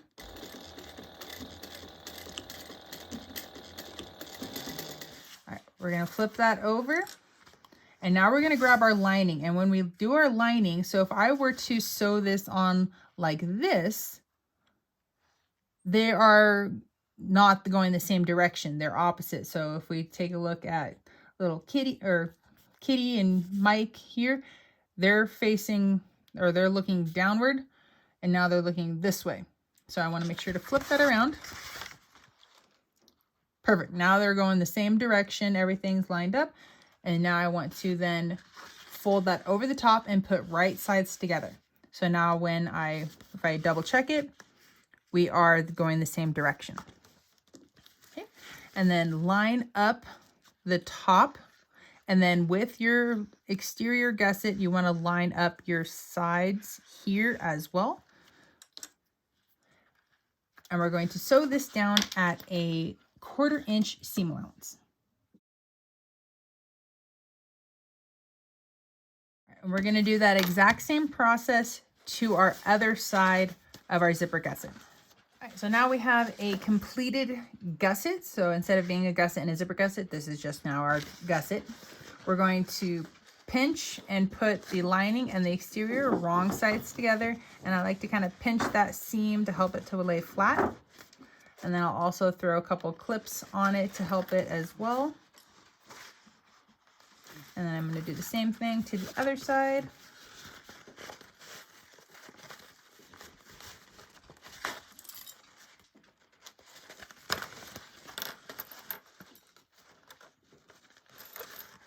Okay. And then turn everything out to where my lining and my exterior are now wrong sides together. And I have a nice, pretty looking gusset. And I'm going to clip my lining and my gusset together, because this will help just hold everything in place, and because we're going to go around and we're going to baste our exterior and our lining pieces together. So that way when we do our binding and we sew it onto our exterior pieces, our front and back, it's just going to make life so much easier having this basted together. All right, I'm going to lengthen my stitch. And then I'm just going to, on this side without the zipper, I'm going to sew the full circle. When I do this side with the zipper, I only need to do this side, where on one end of my zipper, I'm going to sew all the way around until I meet the other side of the zipper. I don't need to actually sew across the zipper. So I'll start with this side first.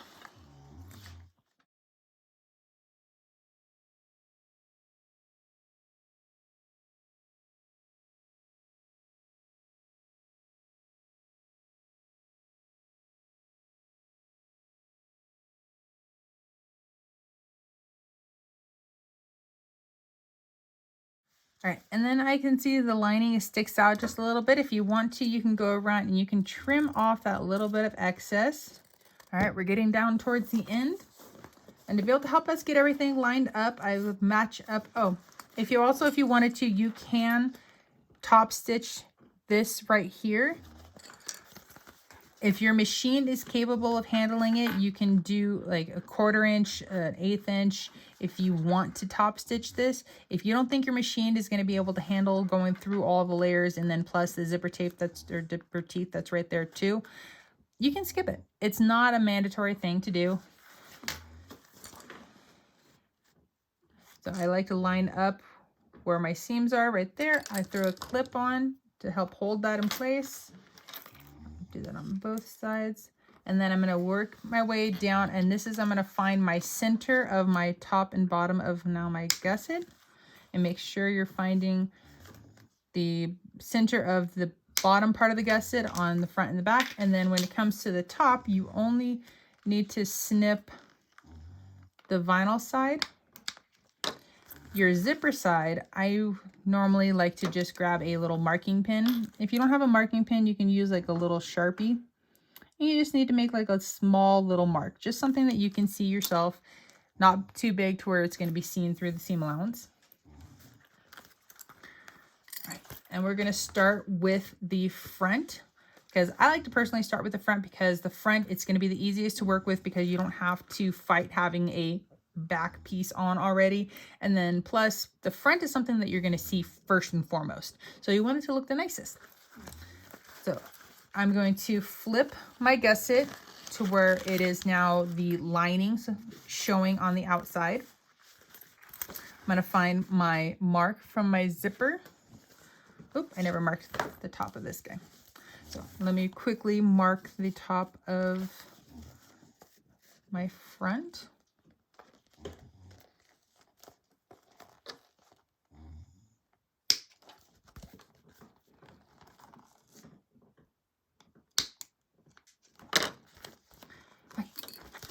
Take 2. All right, so I got my mark on my zipper. I'm going to line it up with my notch from the top, add a couple clips to help hold it in place.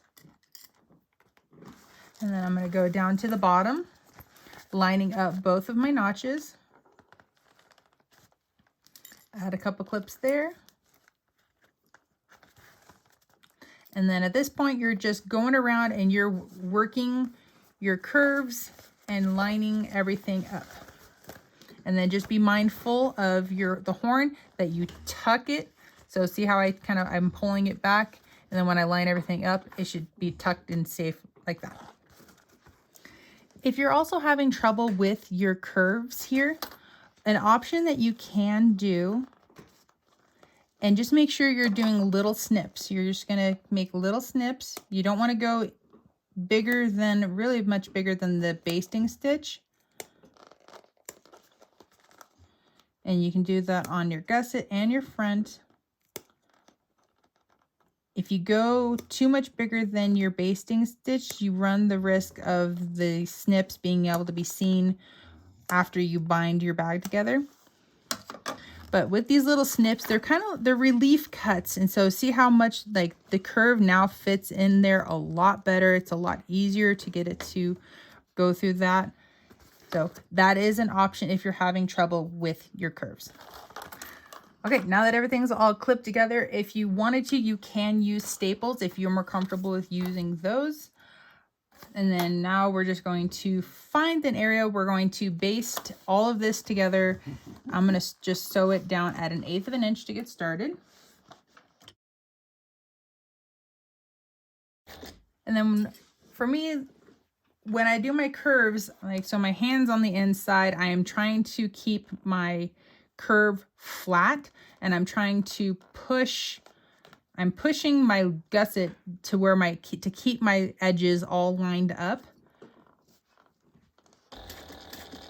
So just take your time through your curve, and then if you can keep this flat, you are helping yourself run less of a risk of getting a pucker when you go around those curves. So I'm just trying to get them to go flat. And then remember, lift your foot as you're going around curves. If you need to adjust, make sure your foot is off of your pedal.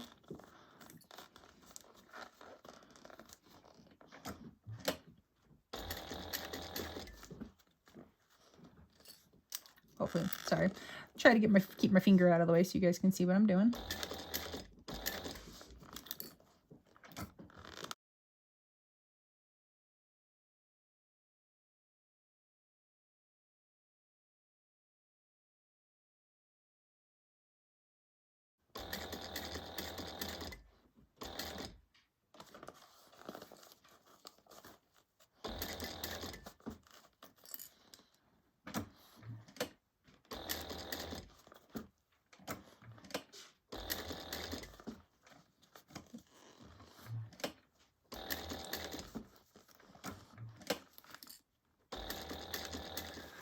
All right, the front is now basted on. And so like if I take out my corners, that's probably from this, when I was snipping around the corners and I cut the basting stitches. So if those don't come out or get hidden when I do my binding, I can always just trim those down. All right, it looks good. And then I made sure, yep, my horns aren't caught in my seams. All right, let's add the binding. I hope this is long enough. Hopefully, hopefully, hopefully.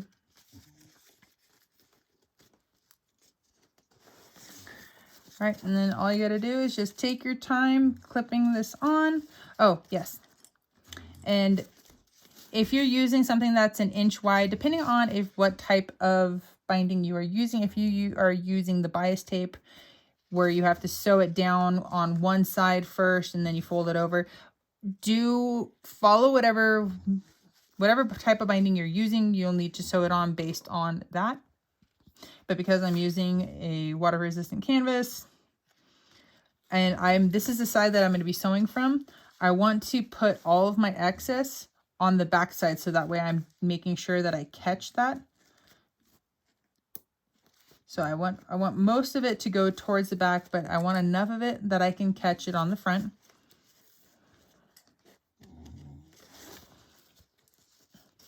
And then when you get around to the curves on the back side, so as we're here, sometimes it's really hard to get that curve. I'm actually going to trim that. If you do like a little fold, where you like make like a little mini mitered corner, like you'll feel it when you're going around from the front side. So let me clip the front a little bit more. And so we're here, and then I want the flat, so not quite a complete mitered corner, but I kind of tucked one side. Oh, you guys can't even see. So I tucked one edge and then I kind of folded it under. So put that there, and I put a clip there to help hold it. So that's what it would look like. And then once you put the binding and once we turn everything out, that's going to be very minimal to even see it. So, but that way it just, like when you're sewing, it just makes it a little bit easier for yourself to be able to help get around those curves. But again, that's just for me. Like, you don't have to do everything exactly like me. Do what works best for you. And that's the nice thing about having lots of different teachers doing bag tutorials, is sometimes you might pick something up from somebody else that you like, and then you just kind of continue carrying it on. And that's something that I've done. I've picked up stuff that I like from different tutorial or different teachers, and I enjoy it. And I don't like the way that turned out.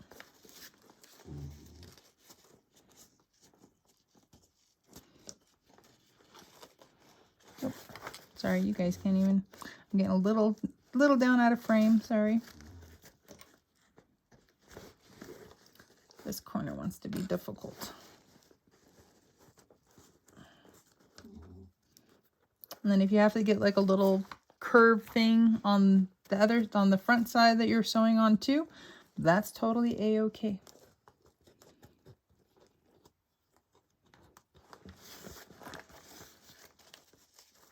I think everybody's going to be distracted on how cute the bag is in general to even notice that little bit of a crease on the binding anyway.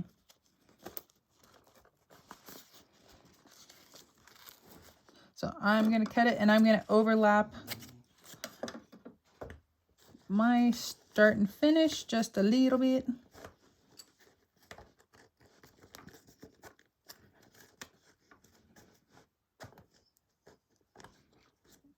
I'm going to try to weasel my way in right there. All right, so now we're going to sew around this at a 1/4 inch seam allowance. And then just remember, just take your time when you're going through the curves.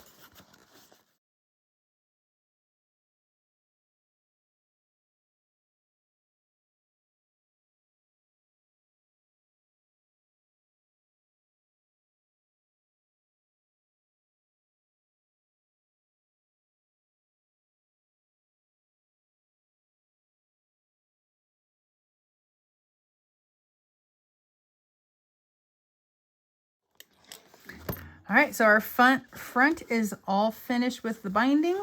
And then you can tell that I have some that sticks over and then I have excess. But checking out my back, it all looks awesome. I caught everything, so yay. All right, and I like to go ahead and trim off all of my excess. So grab a pair of scissors. If you want to, you don't have to do this. This is just a personal preference. I like to do this part. And then just go around and trim off your excess. All right, so binding is all trimmed up, ready to go. And if you want to, just to make sure that you like your corners, go ahead and kind of like do a little mini pre-turn.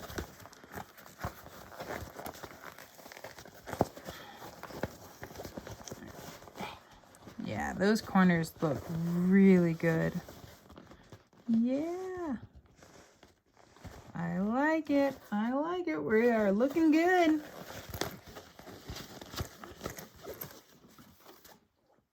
All right, last, well, I wouldn't say last step. We're not quite there yet. But we're getting there. All right, I can't see. I know I made notches. Let's see if I can re-notch. Yeah, I can't see that anymore. All right. Oh, so many layers. This one's gonna be tough. This one's definitely got a lot more layers to work through. So if you're doing this on a domestic, take your time. All right, just like we did with the front, we're going to line up our notches that we made. Oof, definitely going to be using some clips over up top. That is quite a bit of layers. And then line up your bottom.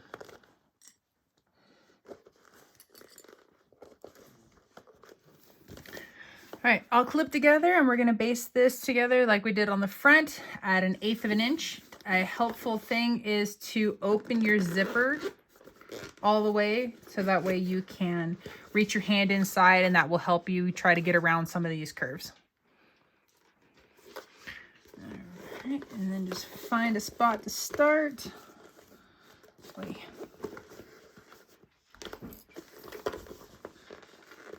And then I'm going to zoom in. There we go.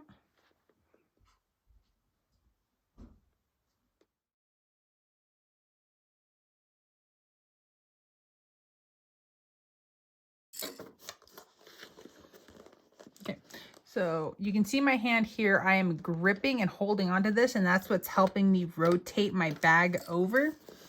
You're just going to take your time trying to keep your lining or just all your fabrics. As you're coming up to your foot, you want to try to keep it as flat as you possibly can. That will help reduce the puckers.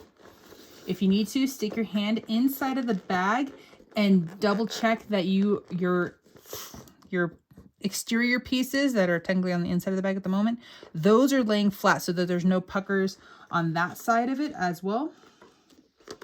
And just take your time going around these curves.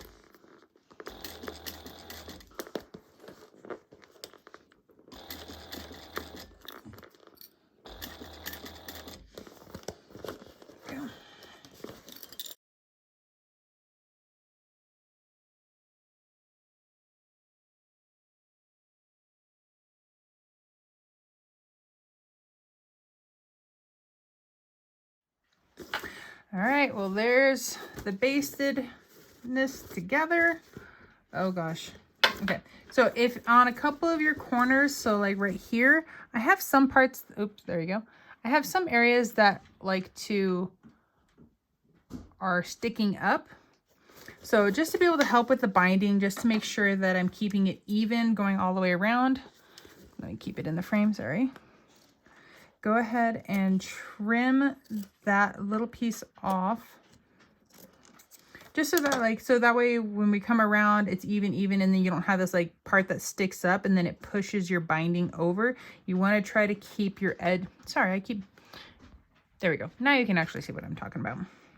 So if this was sticking out right here, and as I'm going, and I would have to come out, then it's shrinking my actual seam allowance that I'm here. It's pushing the binding over. So you just want to go around and just double check that everything is even.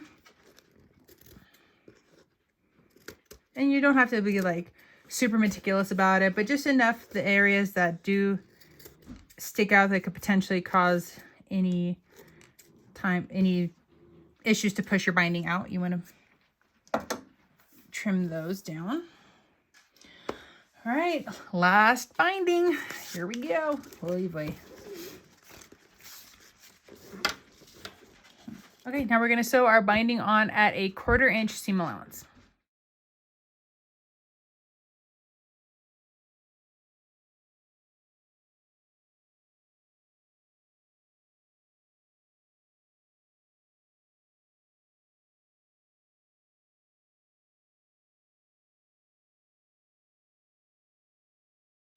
Okay, binding is all finished. Now I just need to go around and I'm going to trim off all of my excess.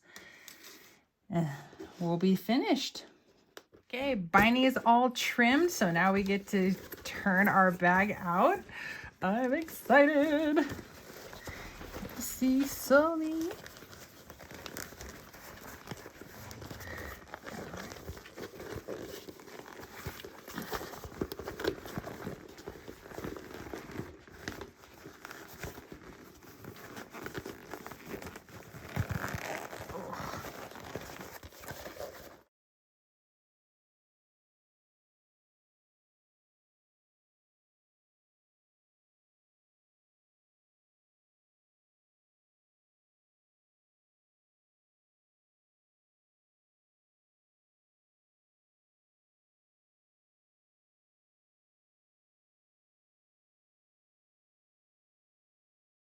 And just go around, and then you're going to poke out your seams. You can roll them as well to help them.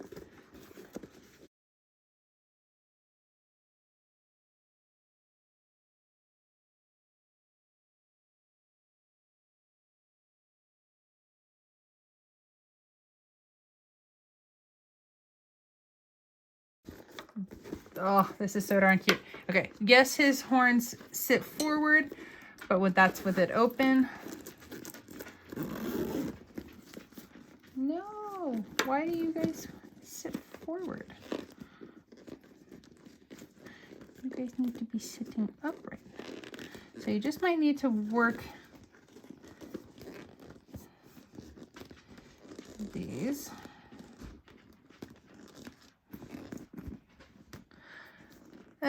Probably, honestly, the horns probably should have gone on the back. Yeah. So I do apologize. So take note. I'll put this little note at the very beginning of my video. I'm probably going to be stubborn and to undo this.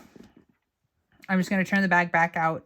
I'm going to unpick my binding right in these areas where the horns are and will go, and then slide them in, baste them in, and then redo my binding on it. Yes. Yes, that's what I'm going to do. Okay. Because I really want to see him on the back. I want to see him stand up. I want to see him look really awesome. So I'm going to do that off camera, and I'll come back and I'll show you guys what it looks like with them on the back. All right. So I just wanted to show, I have my front. The horns are off. I didn't have to unbirth it to do the front. Thankfully, that made life a little bit easier. All right, now I'm going to turn it back out and then add the horns to the back. Okay, giving them a little progress update. So I have my binding off. I have my openings for the horns to go into. And now I just need to remember, well, it doesn't really matter which one's the front or which one's back. I think this one's the front. I feel like these, yeah, this looks more like the fronts. Okay, so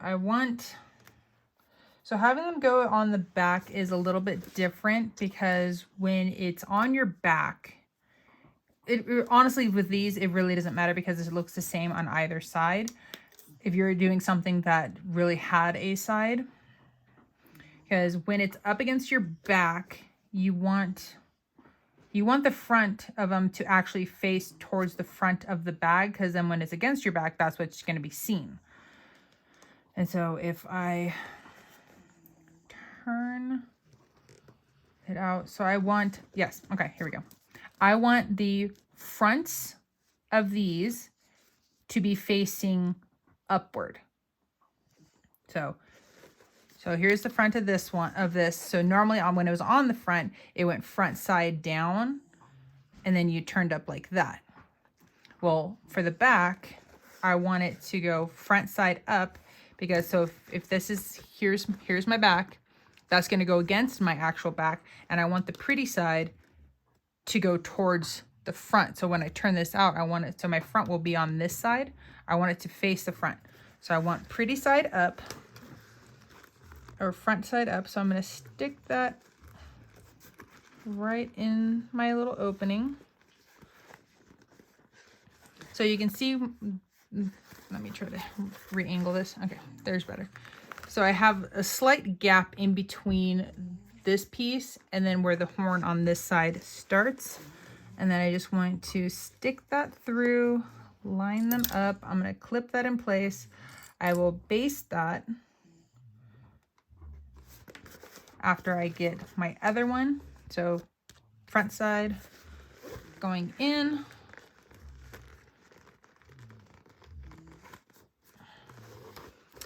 And this is all learning thing on the anime bag that I did that had like the little ear things. I put those on the front. So, and they turned out really cute, and they were little and they worked on the front. But because these ones are so big, I'm hoping that moving them to the back, they'll turn out a little better. And then depending on how those look, Mike Wazowski's little horns, these little things are so small. These ones I probably will put on the front just because they're little and they can fit on the front. And I think they'd be a little bit more seen being on the front. And even if they do tilt a little forward, it's okay because they're little. Well, Sully's horns are a lot bigger. So we're going to kind of play I am totally just kind of winging this one right now. Like, I didn't get to practice one. I didn't try to get to figure this one out. So you guys are seeing, not quite in real time, but you are seeing my goofs figuring this out and giving you guys the options. Because if you like it on the front, keep it on the front. If you want to see what it looks like on the back, let me finish this and then I'll show you what it looks like on the back, and then you guys can make up your mind where you would like the horns to be. Again, this is all personal preference. All right, so I got my horns, and then we can see they look pretty symmetrical. If they're slightly off, they're going to be slightly off, and that's okay because it's not gonna be perfect, and that's okay. All right, now make sure to tuck the binding out of the way so I'm not sewing over that. I'm just gonna start from over here, and I'm basting, well, I'm just sewing this down at 1/8 of an inch. Okay, well that's basted together now. I'm just gonna go through and my extra long threads, trim those off. Double checking that I don't have anything that sticks out really far, because if I do, that's really gonna mess with my binding, especially since I already trimmed it. So I'm working with a small amount of binding. All right, that all looks good. Okay, now to add the binding back. Okay, so the binding is now on. The important thing is, so I can sew at a smaller seam allowance to make sure that I get my binding on. But the important thing is I want to make sure that if I have to, I will sew a second row of stitching. So I really want to keep that 1/4 inch seam allowance. Since I did a 1/4 inch the first time, I don't want it to show any of the holes that I did from the first time. But plus it'll just keep it all at the same seam allowance, technically what it's supposed to be. So here goes nothing. All right, so I have a few of the threads from that. Okay, that's not too bad. Let's double check. Okay, everything looks pretty good. I am going to trim this little excess piece right here.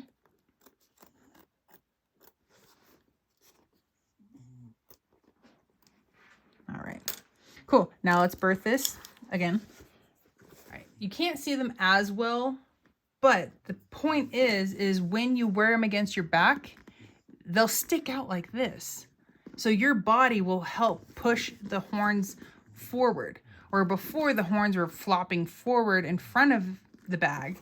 Now your body will help hold the horns up.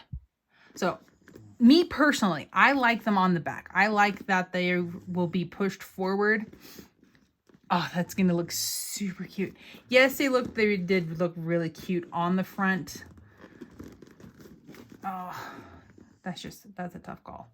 So again, that is a personal preference, whether you want them to be on your front or on your back. It's completely up to you, which is the cool part, which is the fun part about being able to be creative and doing stuff like this. All right, let me grab our strap.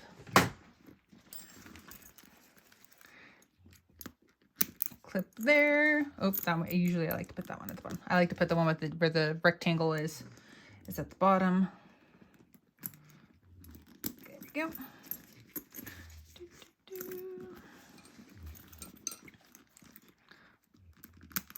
All right, we are all strapped on.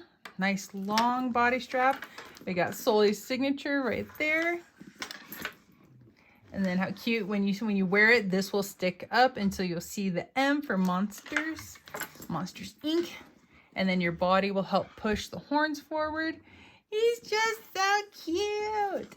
And then when we open it, we look inside, we got label, we got our zipper pocket here. Oh, look, and you can see Sulley's face when you open the box. Oh, it's so cute. I'm glad I put the face in there. And then when we reach down in, we got our slip pocket here with the signature on it. Oh, it looks so cute. Ah, adorable. And then again, I will show you guys, I'll link it in the description, how to swap out your zipper pulls so that way they actually work. But then you can still at least get your project done. All right, well, here is Sulley. He is all finished. Oh, he's so cute. Oh, I'm gonna probably play with the horns a little bit to try to get him to help him stay forward even on the back. But sorry, so my next one, I'm gonna swap out my thread to the lime green. I'm gonna do Mike Wazowski, and then because I'm gonna do the Mike on a kind of just so you guys can just watch, and I'm not gonna do as much how to do it, but certain parts I will actually do it so you can hear me and you can see what I'm doing. But for the most part, everything else is the same. You do the same steps with the binding, you do the same thing for the strap.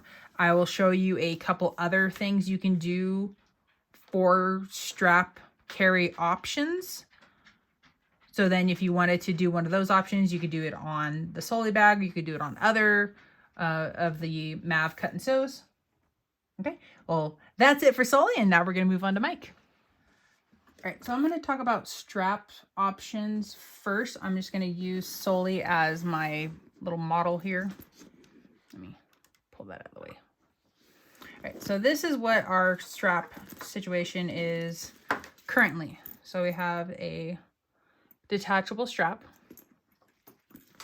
You can do this strap option also on Sulley. You could do it on any of the Mav Packs.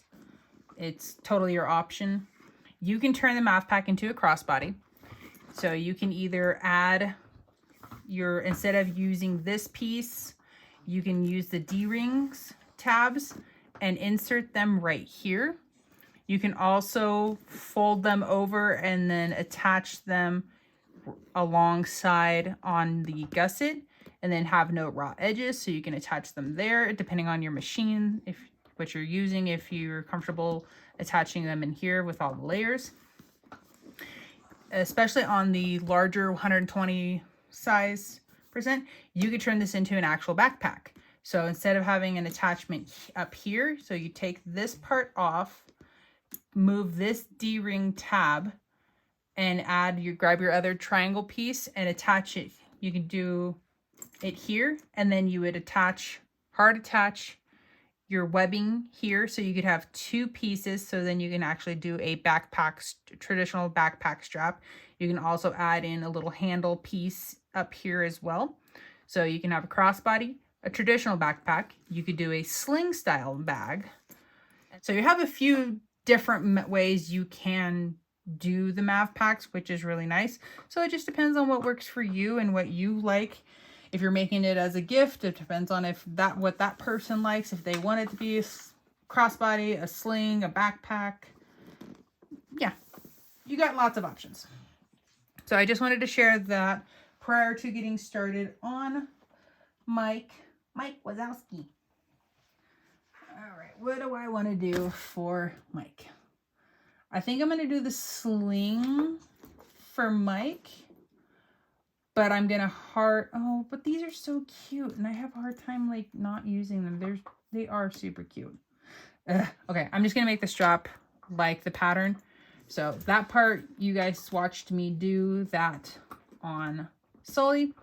If you're curious on how to do it with the limited hardware, check out one of my other Pimp My Bag series. I go over how to do that and the bag. So depending on the tutorial, I can't remember exactly which ones I do what. But they're there.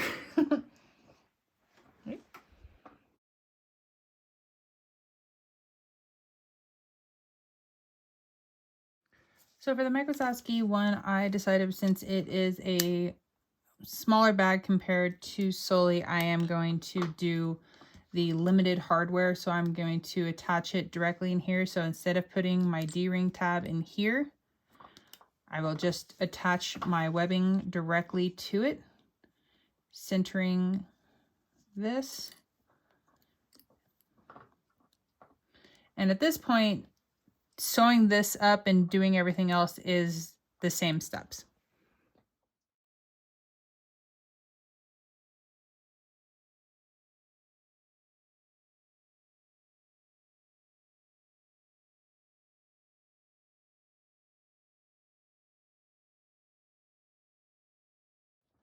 Instead of doing the little triangle piece and adding that and then having it be on here like I did with the Sulley bag, I'm just going to attach my D-ring directly to the side of the bag, like so.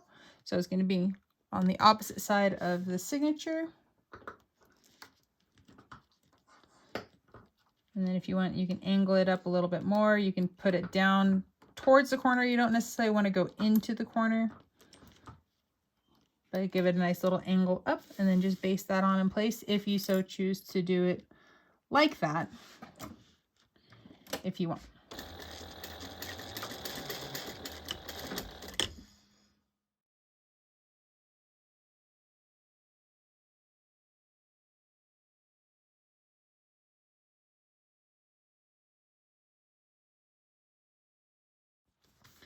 Okay.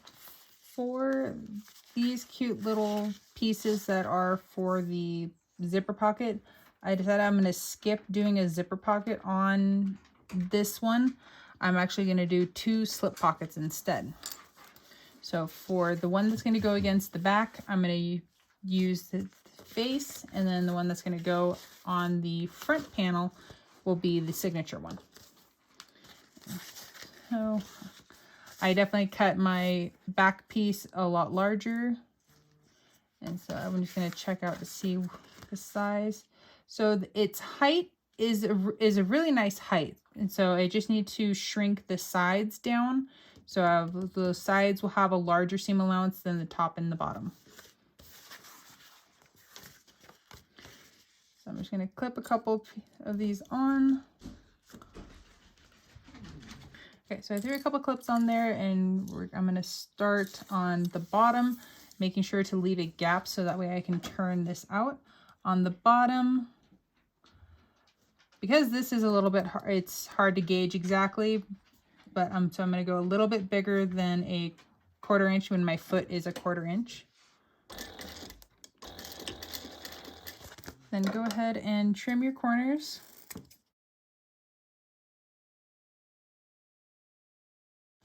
And then trim along the edges.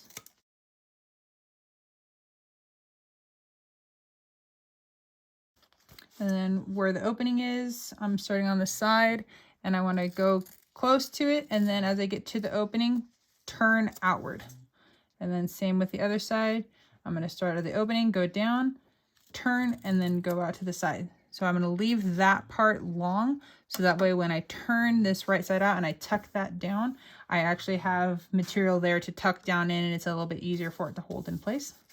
Go ahead and turn this pocket out. All right, and then grab your turning tool, and then you can poke out the corners. Then finger press the seams and roll them as you need to be able to get them to help lay flat. And then when you got it to where you like, go ahead and tuck that excess in. Just makes it so much easier to be able to sew that down, to have something to really work with. Okay. And then top stitch the top of your pocket.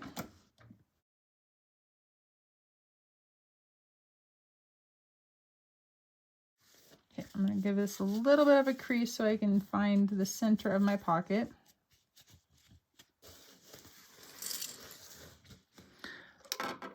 I'm going to line up my ruler with the bottom of my lining. Oh, take that piece off. There's my crease. There's my crease. And then I'm lining up my crease because I have my number 4, the 4-inch, lined up with my center notch.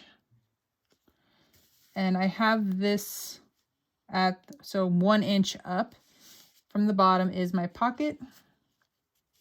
And everything's lined up, and then you're going to stitch from the one side down across the bottom and up to the other side, and you're going to leave the top open so that way you have a usable pocket. All right, so here's one slip pocket. I'm going to put this pocket onto the front of my bag, so this will be together. And then I'm going to do the exact same thing that I did for this pocket to this pocket, and I'm going to add it to the piece that I'm going to have for my back.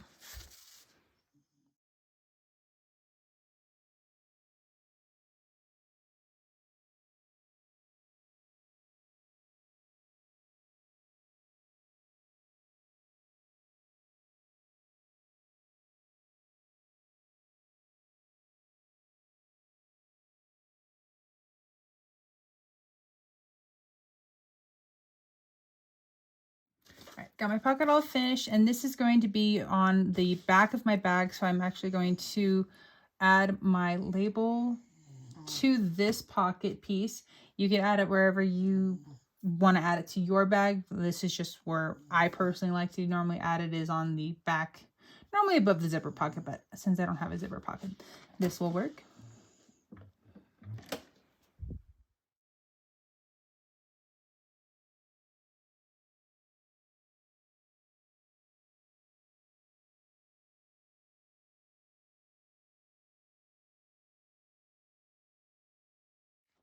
right, for Mike Wazowski's little horns, so I sewed these down when I was doing Sulley's horns.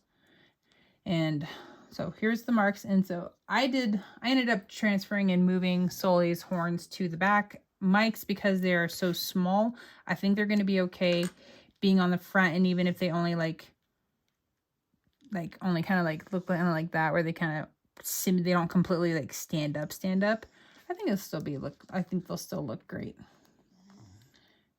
And so I'm actually going, so I'm just, so we have the flat spot right here.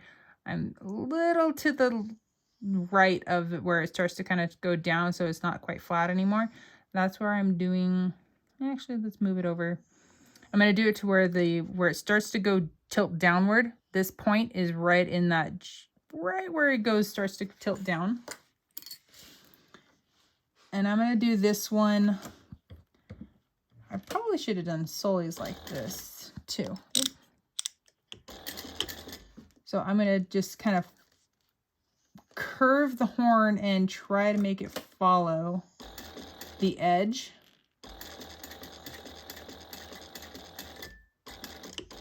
So I did that at 1/8 of an inch. And instead of being flat,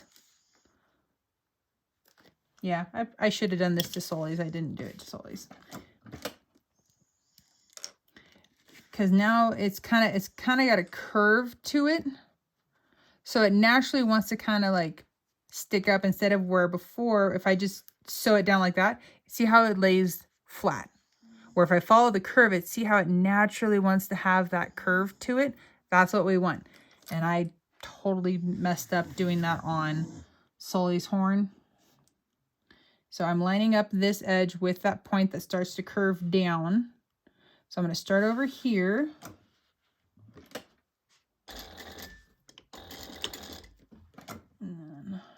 So I'm picking this up and pushing the edge to match the seam, or not the seam, but just the edge. And so I'm curving the horn to curve to match the curve. I know that seemed way more complicated than it actually is. Just keep your edges lined up pretty much. So, and we can already tell that, like, I can already tell that those are going to want to stand up a heck of a lot better than Sulley's, because I just laid Sulley's flat. That's my mistake. Yeah, follow the curve. It'll look a lot nicer. Yeah, I like that the little horns went to stick up already. Okay, now to resume the fast forward play.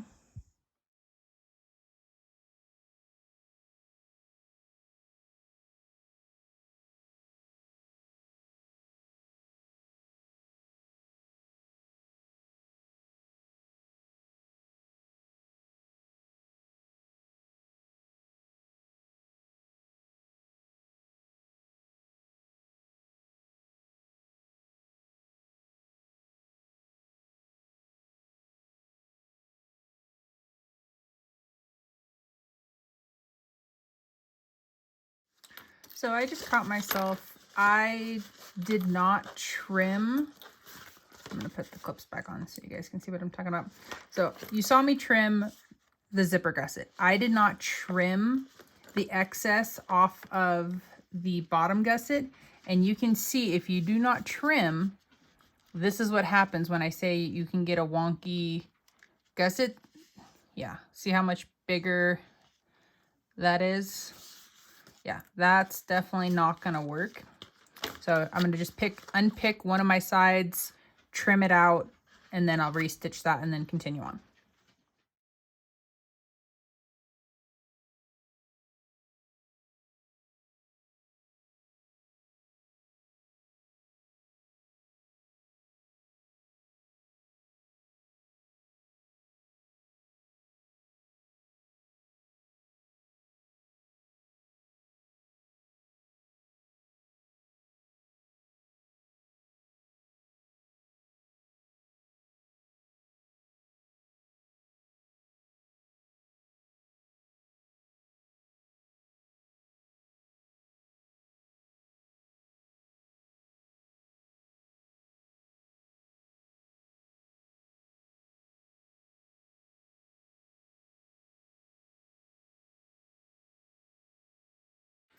All right, Mike Wazowski's all finished. Zip them up. Yeah, his horns do like to want to tilt to the front. But let's see. Hypothetically here, if you wanted, you could stitch right here and go through your binding right there, just on that one little part from corner horn to corner horn. That right there would help immensely with keeping your horn sitting up correctly. You know, I think I'm actually gonna try that. Like, why not? Like, at least then you guys can see if it's something you want to do, because that's where I'd rather be the one to make all the mistakes and goof up and everything, because then you can learn from my mistakes and you can see, okay, I like the horns here, I like the horns there, oh, I like that option. That way you guys aren't having to do that yourselves. Oh my goodness! I like it. So cute. Oh, okay, let's see how it zips. Oh, very nice. I like it. Ah, oh, it helps them stay up so good. Okay, let's take a look at Sulley. All right, what can I do the same thing for Sulley to get his horns to help stand up? Oh, yes. Except I'm gonna have to switch it to blue. Do I have the right color blue though? Or do I be brave and do purple? I'm gonna go check my colors real quick. Okay, so I found a blue that is gonna be close-ish to it. And so I have my purple on my top and blue on the bottom, because I'm gonna have to stitch it like this. Okay, this is gonna be slightly a little challenging. This would definitely be easier if it was on the front like Mike's. And oh, these would look fantastic. Now that I've done that, and I've done, so you can see actually what I'm pointing at. Since I've done it like that, these would be fantastic on the front. So I technically didn't have to go through all the trouble and the pain in the butt to move them to the back, but it's okay. Live and learn, all right? So we got options. I'm giving you guys options. Okay, so super cute with them top stitched. I'm gonna attempt to top stitch these to help them sit forward, but even if I can't get them to completely sit forward, once it's on your back will help push the horns forward so it looks more like this in it. Okay, I'm gonna take the strap off. That will help make life a little bit easier. Okie dokie, okie dokie, okie dokie. Okay, I can do this. Okay, how am I gonna do this is the question now. Okay, so that tilts more that way, but I need to squish them and have them come down. Okay, we're gonna trial and error. Here we go. Oh, how am I gonna get this underneath? Okay, here we go. Lift the needle. There we go. Okay. Oh, come on, fit. Clips, you girl. Gotta move out of the way. Fit. Oh, I wish my foot could go just a tad bit higher. This would. Okay, what am I getting stuck on? Okay. All right. I have my hand over here. I'm pulling the horn that way. I'm pulling the excess fabric this way. I'm gonna try to push the binding down and manage to squeeze. Okay, we're under-ish. Oh golly, I hope this works. I really hope this works. Okay, breathe. Okay, am I gonna go through the back? Yes. Okay, Well, at least if it completely messes up, it's on the back and a little less noticeable. Okay, here we go. Oh, oh gosh. Yeah, that kind of looks horrible. Yeah, definitely. Well, thankfully it's on the back, but that's what I get for doing 2 different color threads. Yeah, this would I think would have been so much cuter if I would have done it on the front.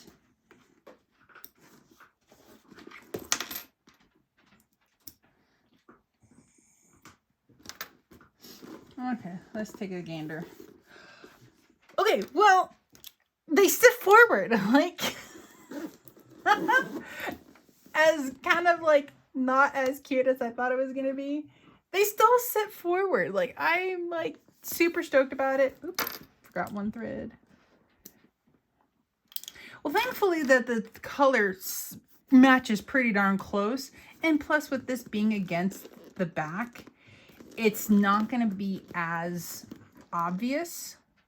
So when we get that, and then it's like, yeah, and then we get, oh yeah, that's just like, and it just helps it look, it looks so cute with the horns forward sitting now, like, okay.